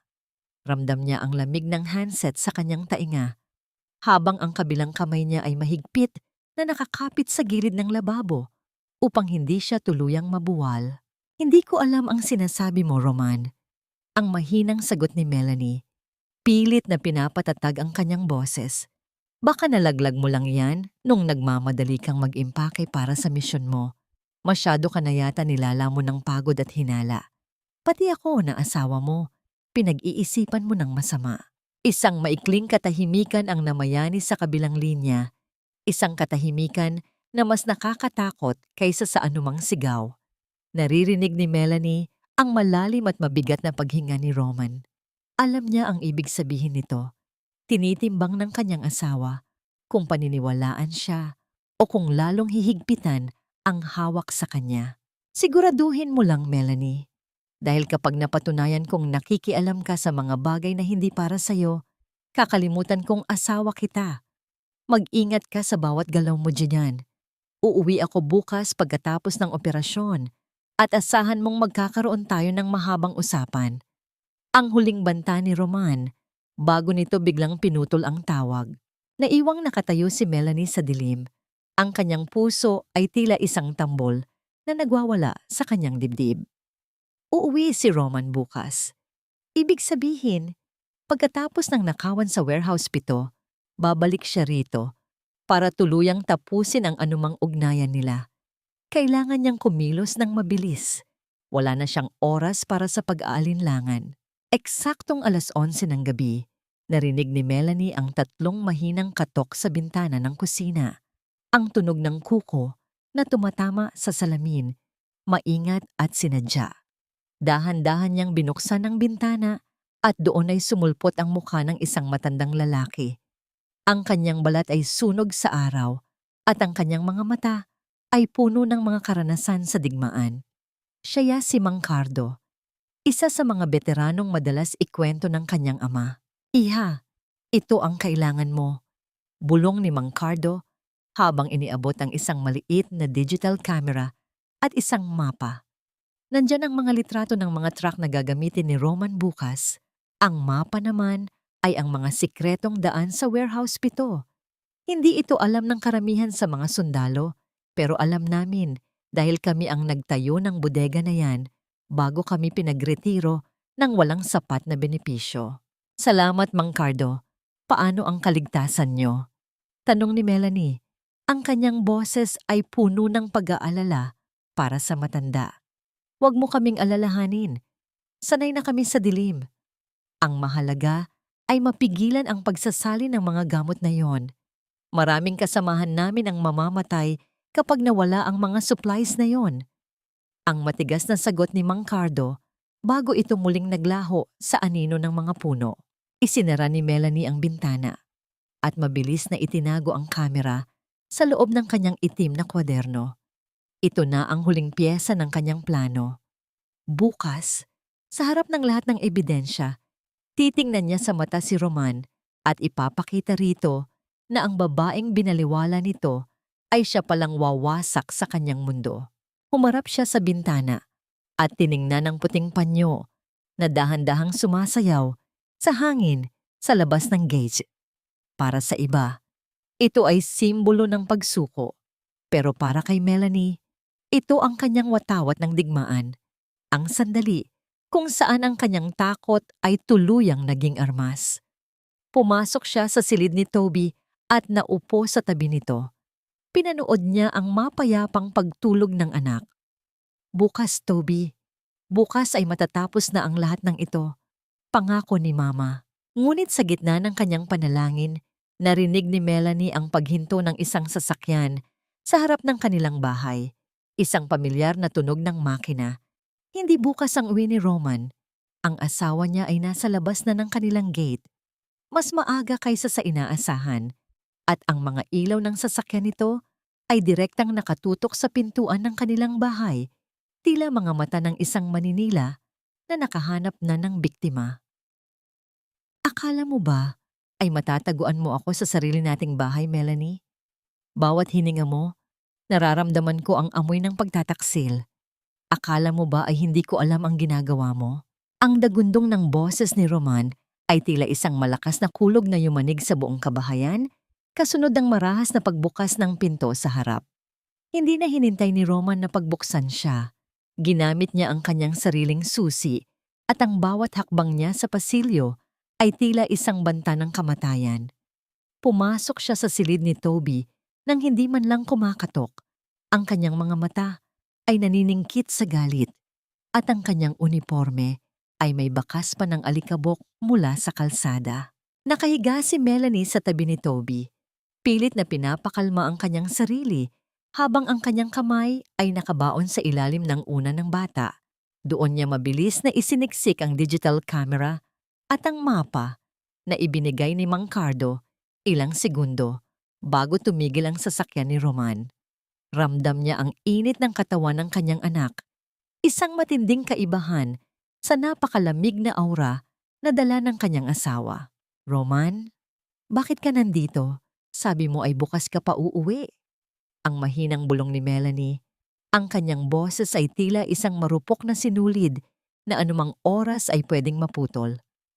Bumangon siya ng dahan-dahan, sinisiguradong hindi mahuhulog ang mga ebidensya mula sa ilalim ng unan. Dahil hindi ako tanga, Melanie. Sigaw ni Roman. Lumapit siya ng husto at hinablot ang braso ni Melanie. Pilit itong pinapatayo. Ang amoy ng alak at ang matapang na pabango ni Elena ay humahalo sa hangin. Isang kombinasyong nakakasuka. Nakita ko ang puting panyo sa gate. Sino ang sinasabihan mo? Sinong lalaki ang pinapapunta mo rito habang wala ako? Iyan ba ang dahilan kung bakit pakialamera ka sa opisina ko? Dahil may kasabwat ka? Naramdaman ni Melanie ang tila paghinto ng pintig ng kanyang puso. Ang panyo, ang simbolo ng pakikipagtulungan sa mga veterano, ay binigyan ni Roman ng mali siya. Sa gitna ng kanyang takot, isang bahagi ng isip ni Melanie ang nakaramdam ng miyamyang kaligayahan. Mas mabuting isipin ni Roman na may lalaki siya kaysa malaman nito ang tunay na pakay ng mga veterano. Wala akong lalaki, Roman. Ang panyong yon ay panandalang para sa nagde-deliver ng gatas ni Toby. Ang mabilis na pagsisinungaling ni Melanie, habang ang kanyang puso ay tila isang tambol na nagwawala sa kanyang dibdib. Bitiwan mo ako. Nasasaktan ako. Nasasaktan? Tumawa si Roman, isang tawang puno ng pait at kawalang hiyaan. Mas masakit ang ginagawa mo sa akin, ang pagdudahan ng dangal ko bilang sundalo. Halika rito. Kinaladkad ni Roman si Melanie patungo sa sala. Hindi pinansin ang pagising ni Toby na nagsimulang umiyak sa takot. Itinulak niya si Melanie sa sofa at itinapon sa harap nito ang resibo ng kwintas na natagpuan niya sa sasakyan. Ito ba? Ito ba ang hinahanap mo sa opisina ko? Ang tanong ni Roman, ang boses niya ay naging isang mapanganib na bulong. Ibibigay ko naman ito sa iyo, Melanie. Panggamit mo sa susunod na lagnatin ng anak mo para hindi ka na nagmamakaawa sa akin. Pero dahil masyado kang mapangahas, baka mas gustuhin mong makita kung paano ko ito isasabit sa leeg ng babaeng mas marunong magpahalaga sa akin kaysa sayo. Napatitig si Melanie sa resibo. Ang bawat salita ni Roman ay tila isang karayom na unti-unting itinutusok sa kanyang mga mata. Ngunit sa halip na sumigaw, nanatili siyang tahimik. Ang kanyang katawan ay nanginginig, ang kanyang lalamunan ay nanunuyo. Ngunit ang kanyang isip ay nananatiling nakatuon sa digital camera sa loob ng kwarto. Kailangan niyang protektahan ang impormasyon sa warehouse 7. Dahan-dahang tumayo si Melanie, inayos ang kanyang nagusot na damit at tinitigan si Roman ng diretso sa mga mata. Isang malamig at walang emosyong titig. Kung tapos ka na sa iyong palabas, Roman, hayaan mo na akong bumalik sa anak ko. Siya lang ang tanging mahalaga sa akin sa bahay na ito, ang malamig na sabi ni Melanie. Natigilan si Roman. Hindi niya inaasahan ang ganitong katatagan mula sa asawang palagigi niyang nayuyurakan. Ngunit bago pa siya makapagsalita, biglang tumunog ang kanyang burner phone sa loob ng kanyang bulsa. Ang phone na akala ni Melanie ay naibalik niya ng maayos sa drawer, ngunit tila nakuha pala ni Roman bago ito pumasok. Sinagot ni Roman ang tawag at ang kanyang muka ay biglang namutla. Ano? Ngayon na? Pero ang sabi ni Sanchez ay bukas pa ng madaling araw. Nakinig si Melanie ng maigi. Ang operasyon sa Warehouse 7 ay inilipat sa gabing ito. Ngayon mismo. Copy? Pupunta na ako diyan. Siguraduhin niyo lang na walang sibilyan na makakakita. Sabi ni Roman bago mabilis na kinuha ang kanyang mga susi at lumabas ng bahay nang hindi man lang tinitingnan si Melanie. Naiwan si Melanie sa gitna ng sala. Ang katahimikan ay tila isang mabigat na kumot na bumabalot sa kanya. Alam niyang ito na ang huling pagkakataon. Kung hindi siya kikilos ngayon, mawawala ang lahat ng supplies para sa mga veterano at tuluyang makakatakas si Roman. Pumasok siya sa kwarto ni Toby, kinuha ang kamera at ang mapa, at mabilis na isinulat ang isang huling mensahe sa kanyang itim na kwaderno. Ngunit sa kanyang pagmamadali, napansin niyang bukas ang bintana ng kusina. Doon, nakatayo si Corporal Reyes, hawak ang isang baril, at nakaturo ito direkta sa puso ni Melanie. Saan po kayo pupunta, ma'am? Alam niyo po ang mangyayari kapag sinundan niyo si Sir. Ang malamig na tanong ni Reyes. Saan lulugar ang katapatan ni Reyes? Sa kanyang tungkulin bilang sundalo o sa katotohanang alam niyang mali ang ginagawa ng kanyang amo? Ang dulo ng malamig na bakal ay nakatutok ng tuwid sa dibdib ni Melanie. Kumikinang ng bahagya sa ilalim ng liwanag ng buwan na tumatagos mula sa bintana. Ang mga mata ni Corporal Reyes ay hindi kakikitaan ng anumang emosyon. Isang perpektong pader na itinayo ng disiplina at pagsunod sa utos. Ngunit sa likod ng pader na yon, nararamdaman ni Melanie ang pag-aalinlangan ng isang sundalong nahahati sa pagitan ng kanyang amo at ng kanyang budhi. Hindi umatras si Melanie. Sa halip na magmakaawa, humakbang siya palapit sa bintana hanggang sa halos dumikit na ang tela ng kanyang damit sa dulo ng baril. Ang kanyang mga mata ay nag-aapoy sa isang determinasyong hindi kayang patayin ng anumang takot. Gagawin mo ba talaga ito, Corporal? Ang mahinahon, ngunit matalim na tanong ni Melanie. Babarilin mo ang asawa ng iyong opisyal sa mismong loob ng kanyang bahay habang natutulog ang kanyang may sakit na anak sa kabilang kwarto. Iyan ba ang natutunan mo sa pagsasanay mo? Ang maging berdugo ng isang magnanakaw? Nanginig ng bahagya ang kamay ni Reyes na may hawak sa baril. Sumusunod lang po ako sa utos, ma'am. Ang sabi ni Sir Roman, walang makakalabas ng bahay na ito ngayong gabi. Huwag niyo na po akong piliting saktan kayo. Utos? Isang mapait na ngiti ang sumilay sa mga labi ni Melanie. Dahan-dahan niyang inilabas ang mapa at ang digital camera mula sa kanyang likuran upang makita ng sundalo. Alam mo ba kung saan siya pupunta ngayon? Sa Warehouse 7. Hindi para gampanan ng kanyang tungkulin, kundi para nakawin ang mga gamot at supply na nakalaan para sa mga kasamahan ninyong veterano. Mga sundalong nagbuwis ng mga binti, braso at isip para sa bayang ito.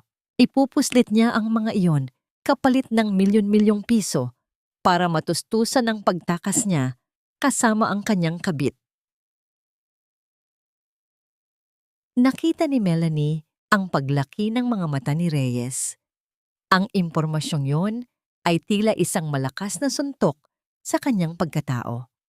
Alam ni Melanie na ang ama ni Reyes ay isa ring retiradong sundalo na umaasa sa medikal na tulong ng gobyerno. Kung pipigilan mo pa rin akong umalis at mananahimik ka sa paglipat ng mga gamot, para mo na ring tinanggap ang magiging kapahamakan ng sarili mong mga kasamahan. Mariing sabi ni Melanie, ang boses niya'y puno ng desperasyon at paninindigan bilang anak ng isang marangal na sundalo. Palabasin mo ako, Corporal. O kung hindi, gawin mo na ang balak mong gawin at ipakita mong wala nang natitirang dangal sa unipormeng suot mo. Isang mahabang katahimikan ang namayani. Naririnig lamang ang mabilis na paghinga ni Reyes at ang mahinang paghampas ng hangin sa mga puno sa labas. Hanggang sa dahan-dahang ibinaba ng sundalo ang kanyang baril.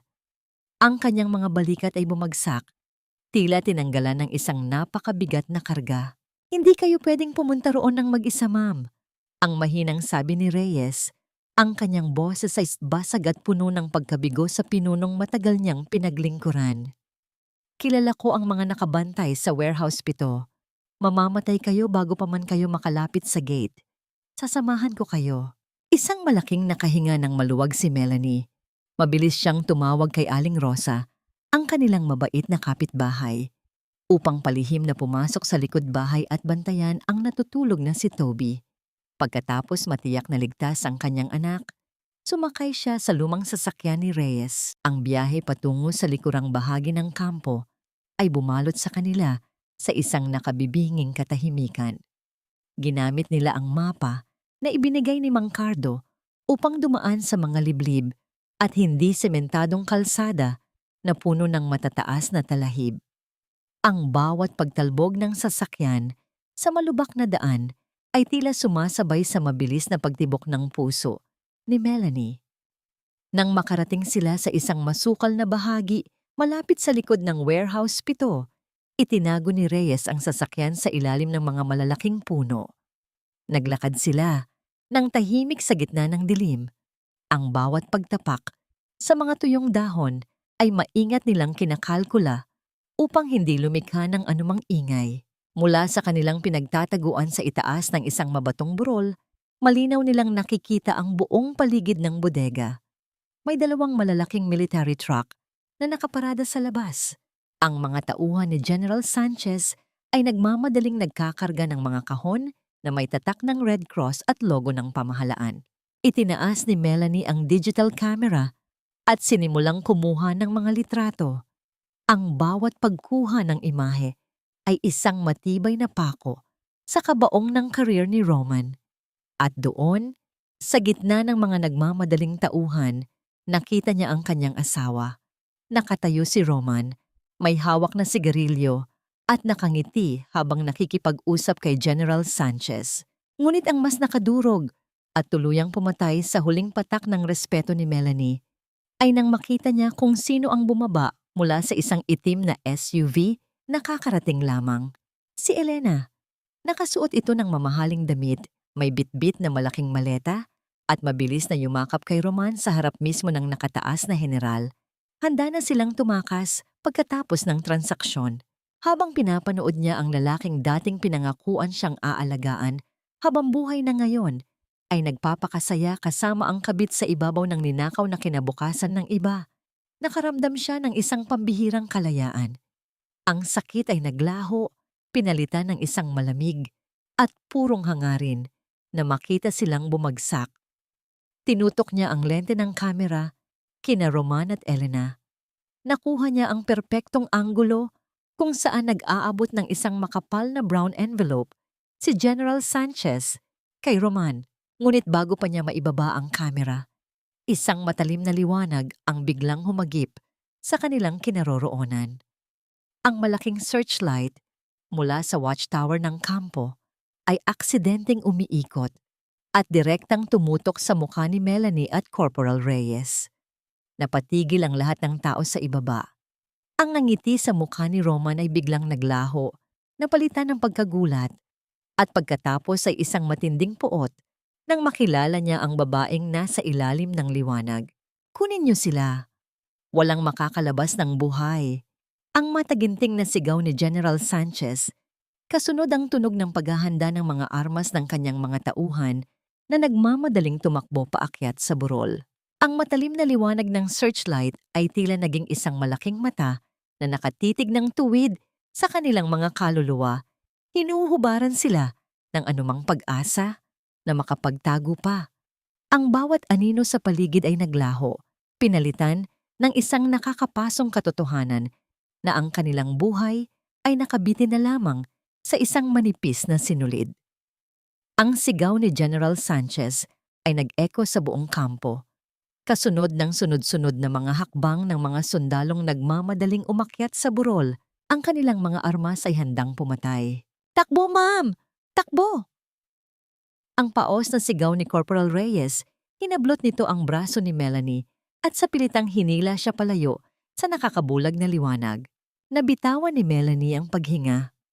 Ang kanyang mga binti ay automatikong sumunod sa utos ng takot. Tumatakbo sa gitna ng makapal na talahiban at nag-iwas sa mga sanga ng puno na tila mga kamay na gustong pumigil sa kanya. Ang digital camera ay mahigpit na nakakuyom sa kanyang dibdib, ang tanging bagay na magpapatunay ng mga kasalanan ng kanyang asawa. Sa bawat hakbang, naririnig niya ang malakas na kalabog ng kanyang puso na nakikipagkarera sa mga yabag ng mga tauhan ni Roman na palapit ng palapit. Ang hangin ay naging mabigat, puno ng alikabok at amoy ng panganib. "Dito tayo." Hinila siya ni Reyes papunta sa isang makitid na kanal na natatakpan ng mga natuyong dahon at basura, isang lumang daanan ng tubig na matagal nang hindi ginagamit. Sabay silang dumapa roon, pinipilit na paliitin ang kanilang mga sarili hanggang sa maging isa na lamang sila sa mga anino ng lupa. Mula sa itaas, narinig nila ang mabibigat na sapatos ng mga sundalo na tumatakbo sa gilid ng kanal. Ang mga beam ng kanilang mga flashlight ay naghihiwa sa dilim, naghahanap ng kahit anong senyales ng paggalaw. Pinigilan ni Melanie ang kanyang paghinga, tinakpan ang kanyang bibig gamit ang kanyang nanginginig na kamay upang pigilan ang anumang tunog na maaaring lumabas mula rito. "Nasaan sila? Hanapin niyo ang asawa ko. Gusto ko siyang buhay." Ang boses ni Roman ay umalingaw-ngaw, puno ng matinding galit at pagkabigo. Naroon ang takot na tuluyang mawasak ang kanyang perpektong plano. Ni Melanie sa oras na ito ay hindi isang gawaing matapang, kundi ang purong kakayahang mabuhay. Habang nakikinig siya sa nagngangalit na asawa, napagtanto niya na ang kapangyarihan ni Roman ay hindi nagmumula sa kanyang lakas, kundi sa kanyang mga kasinungalingan. At sa oras na mailabas ni Melanie ang mga litratong iyon, ang halimaw na hinahabol siya ngayon ay magiging isang hamak na kriminal na lamang. "Sir, wala na po sila rito. Baka nakatakas na papunta sa highway?" Ang ulat ng isa sa mga sundalo makalipas ang ilang minutong paghahanap. "Mga tanga. I-lockdown ang buong perimeter. Walang sasakyan na pwedeng lumabas nang hindi ko nalalaman. Hindi pa nakakalayo ang babaeng yan." Ang mariing utos ni Roman bago nito sinamahan si General Sanchez pabalik sa bodega. Unti-unting humupa ang mga yabag at ang ilaw ng mga flashlight. Nakahinga ng maluwag si Melanie, ngunit ramdam niya ang panlalamig ng kanyang buong katawan. Nang subukan niyang bumangon, napansin niyang hindi gumagalaw si Corporal Reyes sa kanyang tabi. "Corporal?" Pabulong na tawag ni Melanie. Nang hawakan niya ang balikat ng sundalo, naramdaman niya ang isang mainit at malapot na likido. Sa ilalim ng malamlam na liwanag ng buwan, nakita ni Melanie ang dugo na dahan-dahang umaagos mula sa tagiliran ni Reyes. Nasugatan ito mula sa isang matalim na sanga habang tinutulak siya nito papunta sa kanal kanina. "Ma'am, hindi na ako aabot." Ang mahina at hirap na paghinga ni Reyes. Dahan-dahan itong inilabas mula sa kanyang bulsa ang mga susi ng kanyang sasakyan. "Kunin niyo ito. Pumunta kayo sa lumang simbahan sa labas ng bayan. Nandoon si Attorney David. Hinihintay niya ang signal niyo. Ibigay niyo sa kanya ang kamera." Tumulo ang mga luha ni Melanie. Ang sundalong ito na minsang naging kasangkapan sa pagkakulong niya sa sariling bahay, ngayon ay nagbuwis ng sariling kaligtasan upang bigyan siya ng kalayaan. "Hindi kita pwedeng iwan dito, Reyes." Umiiyak na bulong ni Melanie. "Umalis na kayo, ma'am. Iligtas niyo ang kampong ito mula sa mga demonyo. Para sa pamilya ko. Para kay Toby." Ang huling namwangiti ni Reyes bago nito tuluyang ipinikit ang kanyang mga mata. Tinanggap ni Melanie ang mga susi. Ang bawat metal na nakasabit doon ay tila bumibigat ng 1,000 beses Dahil sa responsibilidad na kaakibat nito, iniwan niya ang walang malay na sundalo nang may panunumpa sa kanyang isipan. Ginapang niya ang daan pabalik sa sasakyan ni Reyes na itinago nila sa kakahuyan. Ang bawat paggalaw ay puno ng pag-iingat, ngunit ang kanyang isip ay nakatuon na lamang sa isang layunin. Pagdating sa sasakyan, binuhay niya ang makina nang hindi binubuksan ng mga ilaw, dahan-dahang nagmaniobra sa mga maliliit na eskinita ng kampo. Sa tulong ng mga mensahe mula sa burner phone ni Roman na hawak pa rin niya, alam niya kung saan dadaan para maiwasan ang mga roadblocks. Pagkalabas niya sa main gate, pinaandar niya ng mabilis ang sasakyan patungo sa highway. Tinatahak ang daan papunta sa lumang simbahan. Ngunit bago pa siya makalayo, napansin niya ang isang itim na SUV na sumusunod sa kanya. Mabilis itong dumidikit sa kanyang likuran. Ang mga ilaw nito ay pilit siyang binubulag sa rearview mirror. Ang cellphone ni Melanie na nasa kanyang bulsa ay biglang tumunog. Nang tingnan niya, ang pangalan ni Roman ang nakalagay sa screen. Akala mo ba talaga ay makakatakas ka ng ganoon kadali, Melanie? Hinding-hindi kita hahayaang sirain ang buhay ko. Huminto ka o pareho tayong mamamatay sa kalsadang ito. Ang malamig na banta ni Roman mula sa kabilang linya. Naramdaman ni Melanie ang isang matinding puwersa nang biglang banggain ng SUV ni Roman ang likod ng kanyang sasakyan na nagpapasuray-suray sa kanya sa madilim at walang taong highway.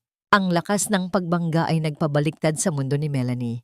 Ang gulong ng kanyang sinasakyang sasakyan ay kumayod ng matindi sa aspalto, naglalabas ng amoy ng nasusunog na goma na humalo sa malamig na simoy ng madaling araw. Pilit niyang iniliko ang manibela. Ang kanyang mga braso ay nanginginig sa matinding puwersa na pilit siyang itinatapon sa gilid ng kalsada. Ang itim na SUV ni Roman sa kanyang likuran ay tila isang malaking anino na walang ibang hangarin kundi ang lamunin siya ng buo. Hindi ngayon. Bulong ni Melanie sa sarili. Ang kanyang mga ngipin ay nagngangalit. Naisip niya si Toby na nag-iisa sa bahay at ang mga litrato sa digital camera na nakapatong sa passenger seat. Ang mga yun ang kanyang tanging panlaban.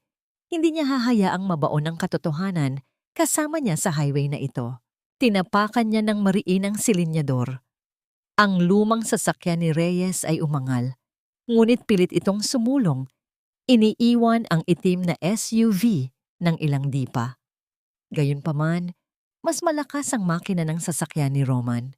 Sa isang kurap ng mata, nakadikit na muli ito sa kanyang tagiliran.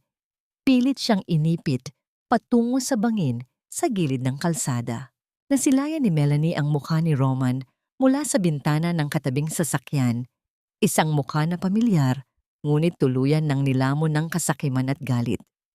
Ang lalaking minsang nangakong magpoprotekta sa kanya ay ngayon ang mismong may hawak ng kutsilyo sa kanyang lalamunan.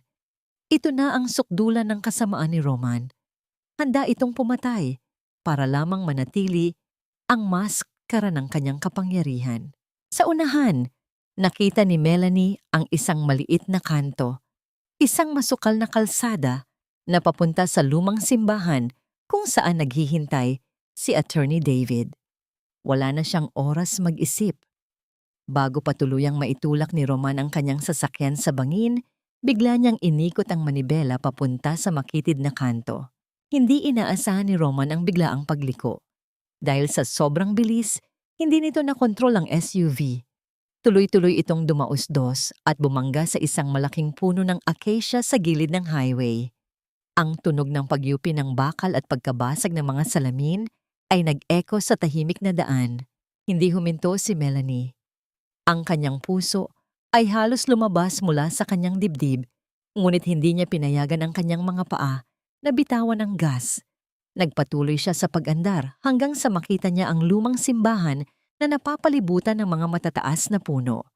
Nakaparada roon ang isang puting van at nakatayo sa labas nito si Attorney David kasama ang ilang matatandang lalaki, mga veteranong tinawag ni Mang Cardo. Mabilis siyang bumaba ng sasakyan, Dala ang digital camera, ang burner phone, at ang kanyang itim na kwaderno. Sinalubong siya ni Attorney David.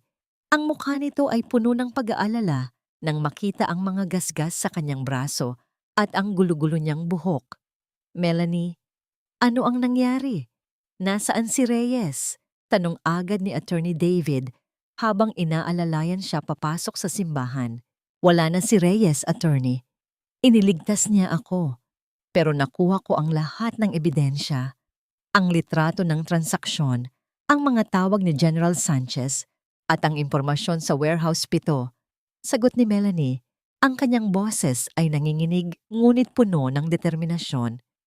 Iniabot niya ang mga ebidensya sa matandang abogado. Hinabol ako ni Roman. Bumangga ang sasakyan niya sa highway.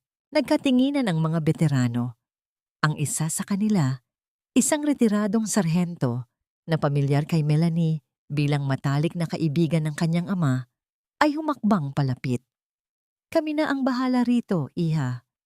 Ipinadala na namin ang mga kopya ng unang ebidensya sa National Bureau of Investigation, hindi sa military police dahil kontrolado yon ni Sanchez.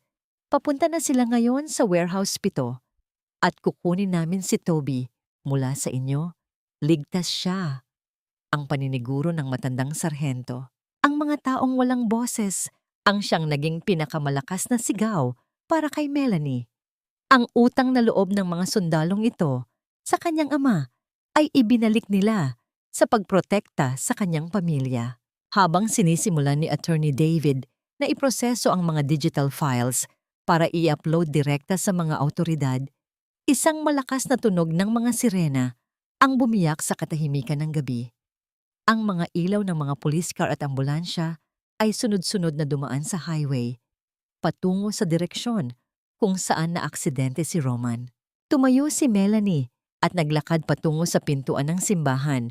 Mula sa malayo, nakikita niya ang pagkutitap ng mga asul at pulang ilaw. Wala siyang naramdamang awa, kundi isang malalim na pakiramdam ng paglaya. Ang pagbabaligtad ng tadhana ay tuluyan ng naganap. Nang sumapit ang madaling araw, dumating ang mga ahente ng NBI sa simbahan kasama ang bata. Niyakap ni Melanie si Toby nang mahigpit. Ang kanyang mga luha ay sa wakas bumuhos, hindi dahil sa pait, kundi dahil sa pag-asa. Ang balita ay mabilis na kumalat kinabukasan. Na-raid ang warehouse 7, na-aresto si General Sanchez at ang kanyang mga kasabwat kasama na rin si Elena na nagtatangkang tumakas kasama ang maleta ng pera. At si Roman, buhay siya, ngunit malubhang nasugatan mula sa aksidente. At ang pinakamasakit para sa isang lalaking puno ng kayabangan, ang kanyang mga kasalanan ay ibinandera sa harap ng buong bansa. Pinunit ang kanyang maskara ng pagiging bayani. Handa ka na bang harapin siya, Melanie? Tanong ni Attorney David habang inaayos nila ang mga dokumento para sa formal na paghaharap ng kaso sa korte. Tumango si Melanie. Ang kanyang mga mata ay tahimik at matatag. Para tapusin ng formal ang lahat, opo. Sa loob ng ospital na binabantayan ng mga pulis, nakahiga si Roman. Ang kanyang katawan ay nakabalot sa benda at ang isa niyang binti ay inoperahan dahil sa matinding pagkaipit mula sa sasakyan. Wala nang bakas ng kayabangan sa kanyang mukha. At sa pagbukas ng pinto ng kanyang kwarto, pumasok si Melanie, hindi bilang isang martir na asawa, kundi bilang ang arkitekto ng kanyang pagbagsak. Ang amoy ng gamot at kemikal sa loob ng puting silid ng ospital ay tila sumasakal sa anumang alaala ng tamis na namagitan sa kanila noon. Sa gitna ng kama, nakahiga ang lalaking dating kinatatakutan ni Melanie. Ang lalaking ang bawat salita ay batas, at ang bawat titig ay tila hatol ng kamatayan sa kanyang dangal. Ngunit ngayon, si Roman ay isang hamak na anino na lamang ng kanyang dating sarili. Ang kanyang katawan ay nababalot ng benda, at ang kanyang mga mata, na dati ay puno ng apoy ng kayabangan, ay tila mga tuyong balon na wala nang mailalabas na tubig. Dahan-dahang lumapit si Melanie sa gilid ng kama. Ang tunog ng makina na sumusukat sa bawat hininga ni Roman ay tila isang paalala na ang oras ng kanyang paghahari ay tapos na. Hindi nagsalita si Melanie. Hinayaan niyang ang katahimikan ang magsilbing saksi sa kanilang muling pagkikita. Nang imulat ni Roman ang kanyang mga mata at makita ang kanyang asawa, isang bahid ng gulat ang dumaan sa kanyang mukha na mabilis na napalitan ng isang mapait na ngiti. Nandito ka na pala. Ang aking matalinong asawa. Ang paos na boses ni Roman, bawat salita ay tila may kasamang hapdi. Masaya ka na ba? Winasak mo na ang lahat. Ang karir ko, ang pangalan ko, ang buhay ko. Lahat ng pinaghirapan ko sa loob ng maraming taon, kinuha mo sa loob lang ng isang linggo. Nanatiling matatag si Melanie. Ang kanyang mga kamay ay nakapatong sa kanyang bag kung saan naroon ang huling dokumento na kailangan niyang pirmahan. Hindi ko winasak ang buhay mo, Roman. Ikaw ang gumawa niyan sa sarili mo. Ako? Tagapag-ingat lang ako ng mga resibo. Tinitiyak ko lang na ang bawat kasinungalingan mo ay may kaukulang kabayaran. Bakit, Melanie? Tanong ni Roman. May bahid ng tunay na pagtataka sa kanyang mga mata. Dahil ba sa babae? Dahil ba kay Elena? Lalaki lang ako, Melanie. Nagkakamali rin. Pero kailangan mo ba talagang idamay ang general? Kailangan mo ba talagang maging traidor sa sarili mong asawa? Traidor? Isang malamig na ngiti ang sumilay sa mga labi ni Melanie. Inilabas niya ang kanyang itim na kwaderno at inilapag ito sa ibabaw ng kumot ni Roman. Ang pagtatanggol sa anak ko laban sa amang handang iwan siya sa ospital para sa ibang babae ay hindi pagtatraidor. Ang pagprotekta sa mga gamot ng mga veteranong pinagnanakawan mo ay hindi pagtatraidor. Iyan ang tawag sa paniningil ng katarungan. Binuksan ni Melanie ang huling pahina ng kwaderno. Wala nang nakasulat doon, kundi isang petsa at ang mga salitang, ang huling araw ng pagiging biktima. Pinirmahan ko na ang mga papeles para sa annulment. Patuloy ni Melanie. Ang kanyang boses ay naging malumanay, ngunit may pinalidad. At huwag mong asahan na makikita mo pa si Toby. Ang isang batang may malinis na puso ay hindi karapat-dapat na lumaki sa anino ng isang taong tulad mo. Ang perang kinuha mo sa amin, ang mga benepisyo ng mga sundalo, lahat iyon ay ibabalik ng korte. May iwan ka rito ng mag-isa, Roman. Mag-isa kasama ang iyong mga benda at ang iyong mga kasalanan. Napaos si Roman. Pilit niyang inabot ang kamay ni Melanie, ngunit hindi niya ito nagawa dahil sa tindi ng sakit. Melanie, wag naman. Pamilya tayo.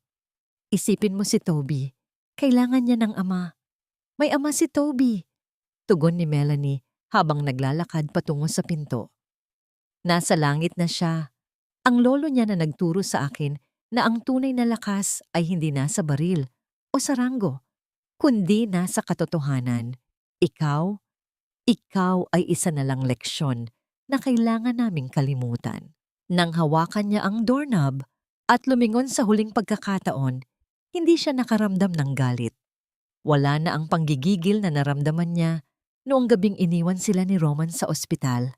Ang tanging naroon ay ang isang malalim at payapang kawalan. Ang kawalan ng pakiramdam, ang huling yugto ng kanyang paggaling. Lumabas siya ng silid nang hindi na tinitingnan ang pagsusumamo ni Roman. Sa labas, naghihintay si Attorney David at ang mga ahente ng NBI. Kasama rin nila si Toby na nang makita ang kanyang ina ay agad na tumakbo at yumakap sa kanyang mga binti. Mama, uwi na po tayo. Ang masayang tanong ni Toby.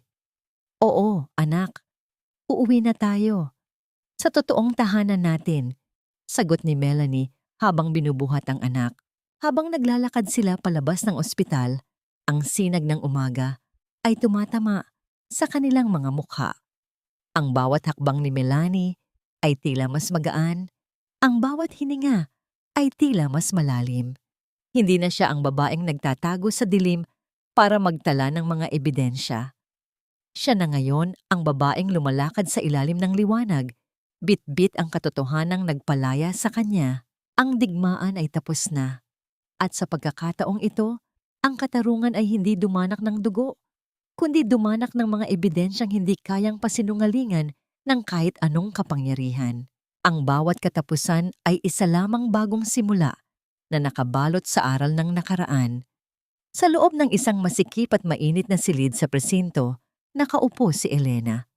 Wala na ang kanyang mamahaling alahas, wala na ang bango ng kanyang imported na pabango, at ang kanyang mukha na dati ay puno ng pagmamayabang ay tila isang tuyong dahon na hinulasan ng ganda. Ang kanyang dating makinis na balat ay tila naging maputla sa ilalim ng malamlam na liwanag ng bombilya at ang kanyang mga mata ay puno ng takot habang nakatingin sa mga rehas na bakal sa kanyang harapan. Sa harap niya ay nakalatag ang mga dokumentong nagpapatunay ng kanyang pakikipagsabwatan sa paglustay ng pondo. Sinubukan niyang itanggi ang lahat, sinubukan niyang isisi ang lahat kay Roman, ngunit ang bawat salita niya ay tila bumabalik sa kanya bilang isang matalas na hatol. Ang lalaking akala niya ay magdadala sa kanya sa rurok ng tagumpay, ay siya palang hihila sa kanya pababa sa putikan. Ito ang karma na matagal nang iniiwasan ni Elena, ang hiya, na ngayon ay nakatatak na sa kanyang pangalan sa harap ng buong bansa. Sabi ni Roman, mahal niya ako. Sabi niya, poprotektahan niya amon niya ako. Ang humihikbing bulong ni Elena sa sarili, habang ang kanyang mga kamay ay mahigpit na nakakapit sa kanyang magulong buhok. Ngunit sa puso niya alam niyang hindi pag-ibig ang nagbuklod sa kanila, kundi ang parehong pagkagutom sa kapangyarihan at materyal na bagay. Samantala, sa isang maliit at tahimik na bahay sa labas ng kampo, ibang uri ng hangin ang humahalik sa mga kurtina. Nakatayo si Melanie sa kanyang maliit na garden, pinagmamasdan si Toby na masayang naglalaro sa damuhan. Ang bata ay wala na ang bakas ng sakit. Ang kanyang mga pisngi ay mapula na, at ang kanyang tawa ay tila isang musika na nagpapagaling sa bawat sugat sa puso ni Melanie. Dumating si Attorney David dala ang balita ng pinal na hatol ng military court. Si Roman ay formal nang tinanggal sa serbisyo ng walang anumang benepisyo. Isang dishonorable discharge na habambuhay na magsisilbing mantsa sa kanyang pagkatao. Ang kanyang mga ari-arian ay kinumpiska upang ibalik sa mga veterano at sa pamilyang ninakawan niya ng kinabukasan. Nagawa mo, Melanie. Ang nakangiting sabi ni Attorney David habang inaabot ang huling dokumento ng kanilang kalayaan. Hindi mo lang iniligtas ang sarili mo, iniligtas mo ang dangal ng iyong ama. Hindi po ito tungkol sa panalo o talo, attorney. Mahinang sagot ni Melanie. Ang kanyang mga mata ay nakatuon sa malayo. Tungkol ito sa pagtatama ng mali. Tungkol ito sa pagpapatunay na ang katotohanan, gaano man ito katahimik, ay mas malakas kaysa sa anumang sigaw ng kasinungalingan. Kinuha ni Melanie ang kanyang itim na kwaderno. Ang bawat pahina nito ay puno ng hapdi, luha, at mga ebidensya ng kanyang pagdurusa. Ngunit sa halip na itago ito bilang isang alaala ng galit, lumapit siya sa isang maliit na altar kung saan naroon ang larawan ng kanyang ama. Doon, dahan-dahan niyang sinunog ang bawat pahina na ng kwaderno sa loob ng isang palayok. Pinanood niya ang paglamon ng apoy sa mga salita ng kanyang asawa, sa mga pangiinsulto ni Elena, at sa mga gabi ng kanyang pag-iyak. Habang ang mga pahina ay nagiging abo, naramdaman ni Melanie ang tuluyang paggaan ng kanyang kalooban. Ang kwaderno ay tapos na sa kanyang tungkulin. Hindi na niya kailangan ng mga listahan upang maalala ang kanyang halaga. Hinarap niya ang bagong araw ng may ngiti. Nagbukas siya ng isang maliit na flower shop sa bayan, kung saan ang bawat bulaklak ay simbolo ng pag-usbong mula sa lupa. Ang mga veteranong tinulungan niya ay madalas bumisita, hindi para bumili, kundi para magpasalamat at tingnan ang anak ng kanilang bayani. Sa huling sandali ng kabanatang ito, nakita ni Melanie si Toby na tumatakbo patungo sa kanya. Bit-bit ang isang maliit na sampagita. Para sa iyo, Mama. Ang ganda po ng flower na ito. Kasing ganda niyo. Niyakap ni Melanie ang kanyang anak nang may kasamang panalangin ng pasasalamat.